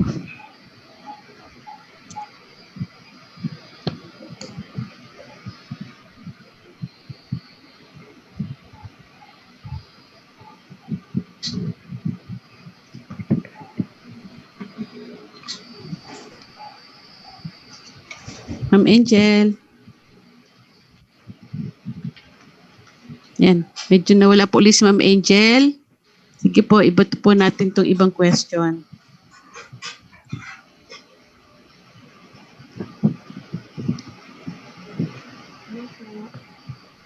Okay. So, yung ibang questions po ay medyo related na sa last, sa mga nakaraang question kanina.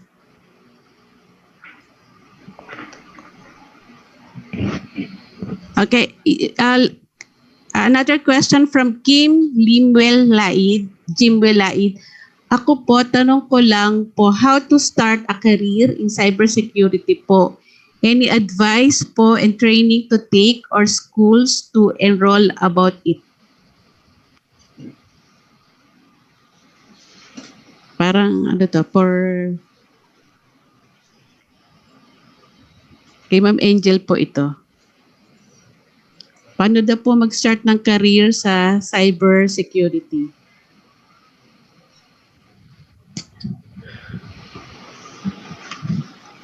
Hello, Ma'am Angel.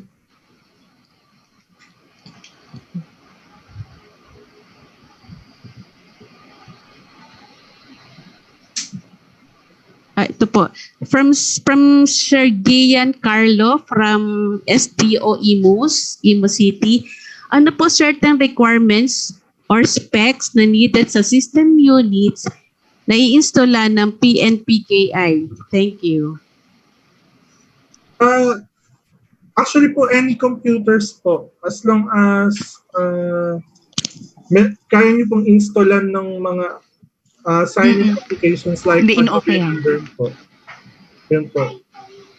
Pwede pong installan ng PNPKI po. Okay. So yun po sir, pwede ra po.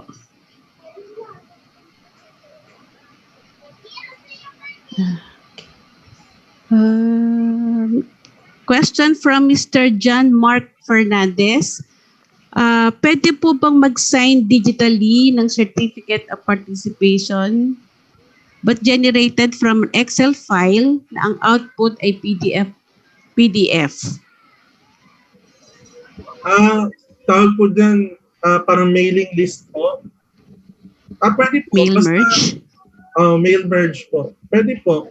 Pero po, sa case po namin, yun po, yung kanina po yung in-example ko po, naka-mail merge yun, and then pinaghiwalay-hiwalay na lang po namin para pwede po siyang i-batch sign gamit yung DigiSigner po. Okay. So, pwede, sir. Okay. Another question from Jose Marie Ray. Tanong about sa digital certificate. Paano naman sa mga legal documents tulad ng notaryo, affidavit, at any related na galing sa abogado? Tatanggapin ba ang mga dokumento na may digital certificate? Ngayon po kasi meron po tayong notary law. Yun po, required po sa notary law na wet sign po yung mga notary. So yun po, medyo may kailangan pa pong i-update sa mga laws natin bago pa po digitally sign sa mga legal documents po.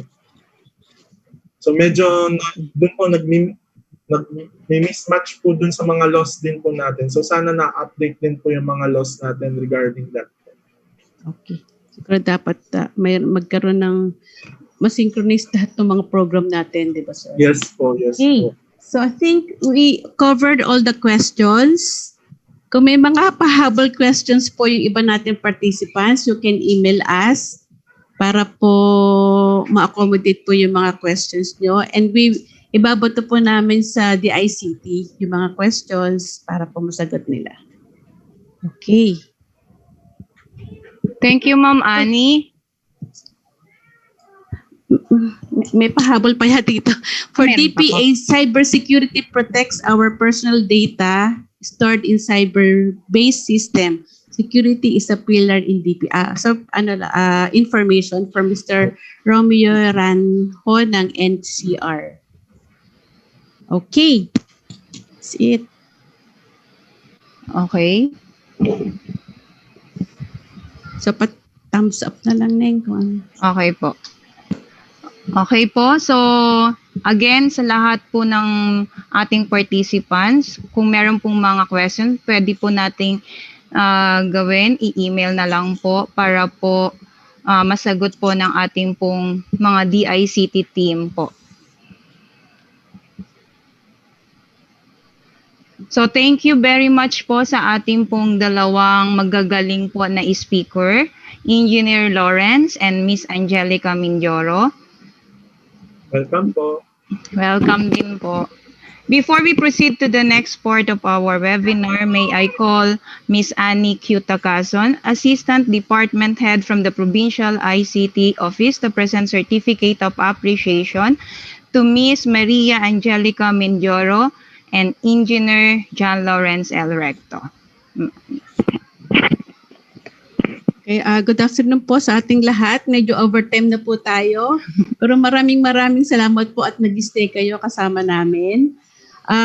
Before I award the Certificate of Appreciation to our two equally smart resource speakers, I would like to extend my deepest gratitude to the Department of Information and Communications Technology, Luzon Cluster 2, headed by the very supportive Regional Director, Engineer Reynaldo C. He makes sure that he will gonna be with us this afternoon by sending his video message. Thank you very much, Sir Ray. Also, I would like to say thank you to Engineer Melan Mamalateo, the ICT Luzon Cluster 2 Provincial Team Lead, to the Province of Cavite, and to Sir J. Chico and Miss Diana Jean for the support. Okay. Just a simple token of gratefulness to our speakers for your time and effort that to spend with us. Let me read the content of the Certificate of Appreciation. Okay. Republic of the Philippines, Province of Cavite, Provincial Information and Communications Technology Office. This Certificate of Appreciation is awarded to Maria Angelica Mindoro, Planning Officer, Cybersecurity Bureau, the ICT Central Office, for sharing her knowledge and expertise as the resource speaker on the webinar entitled Introduction to Cybersecurity and PNPKI, held on August 28, 2020 via Zoom web application. Given this 28th day of August 2020, signed Ms. Camille Lauren Vidal Rosario, Department Head, Provincial ICT Office. Thank you so much, Ms. Angelica, for sharing your knowledge with us this afternoon. Next. Okay. Same content for Engineer Lawrence L. Recto. Certificate of Appreciation awarded to Engineer John Lawrence L. Recto, Engineer 1, the ICT Cybersecurity Bureau, the ICT Central Office, for sharing his knowledge and expertise as the resource speaker on the webinar entitled Introduction to Cybersecurity and PNPKI, held on August 28, 2020 via Zoom web application. Given this 28th day of August 2020, signed Ms. Camille Lauren V. Del Rosario. Okay, thank you so much, Engineer John Lawrence L. Recto. Okay. Thank you, Ma'am Annie. And then, thank you rin po sa ating pong mga magagaling na speaker, Engineer Lawrence and Ma'am Angelica. Now, on your screen, we have the second webinar code. Kindly record, copy, or have a screenshot of the webinar code po. Magagamitin po natin yan para po sa post-evaluation link po. Mamaya po i-announce po natin. And then para din po yan sa ating pong mga e-certificate na isesend po sa inyo via email ad nyo po.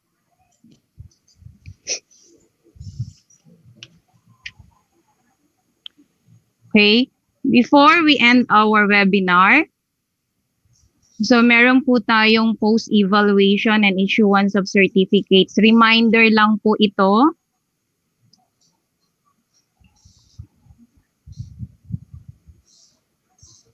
So, para po sa post-evaluation form, meron po tayong link flash on your screen. Pwede din po ninyo siyang makita sa chat box natin. So, meron po tayong requirements para po sa post-evaluation form. Kasama po dyan yung dalawang webinar code po natin na kanina po pinlash po natin sa screen po natin. Another requirements po, you need to answer the quiz. Passing score is 70%. Then we have the deadline po 11 p.m. today, August 28, 2020. So, thank you po. Ulitin ko po, yan po yung ating pong link para po sa post-evaluation form natin mamaya po after po ng webinar po natin. So, requirements po ha, 11 p.m. ang ating pong deadline of submission. So, included po dyan as requirements yung 2 webinar codes. Okay. Now, I would like to acknowledge our participants today. Medyo marami po tayong iba't ibang province po na nakita namin po na nag-participate po.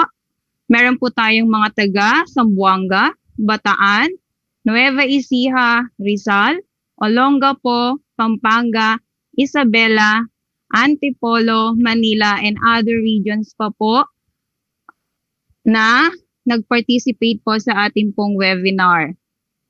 Kasama rin po syempre ang aming pong mga kababayan na taga Cavite.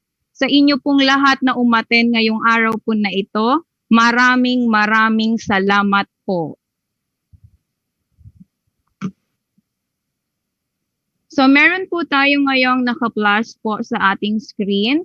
So para po sa mga trainings and webinars po namin na kinikatered po.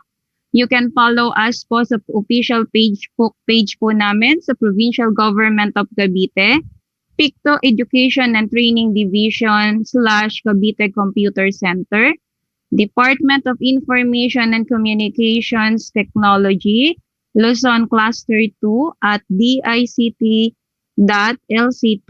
DICT Cybersecurity - Luzon Cluster 2 at Cybersec.LC2. So yan po yung mga amin pong mga Facebook page for our webinars and trainings po. Okay, as a part po ng ating pong closing remarks, on behalf of our Provincial Governor, Honorable John Vic Juanito Victor C. Rimulya, and the Provincial ICT Office, Department Head Ms. Camille Lauren Del Rosario, thank you everyone for your time and active participation. We're hoping that you gain valuable information in this webinar, and it is our sincerest gratitude to the Department of ICT for your support and cooperation. Again, maraming salamat po sa lahat ng umaten, sa lahat po na nag-participate, at sana po makita po muli namin kayo sa mga susunod po naming webinars and training. Salamat po.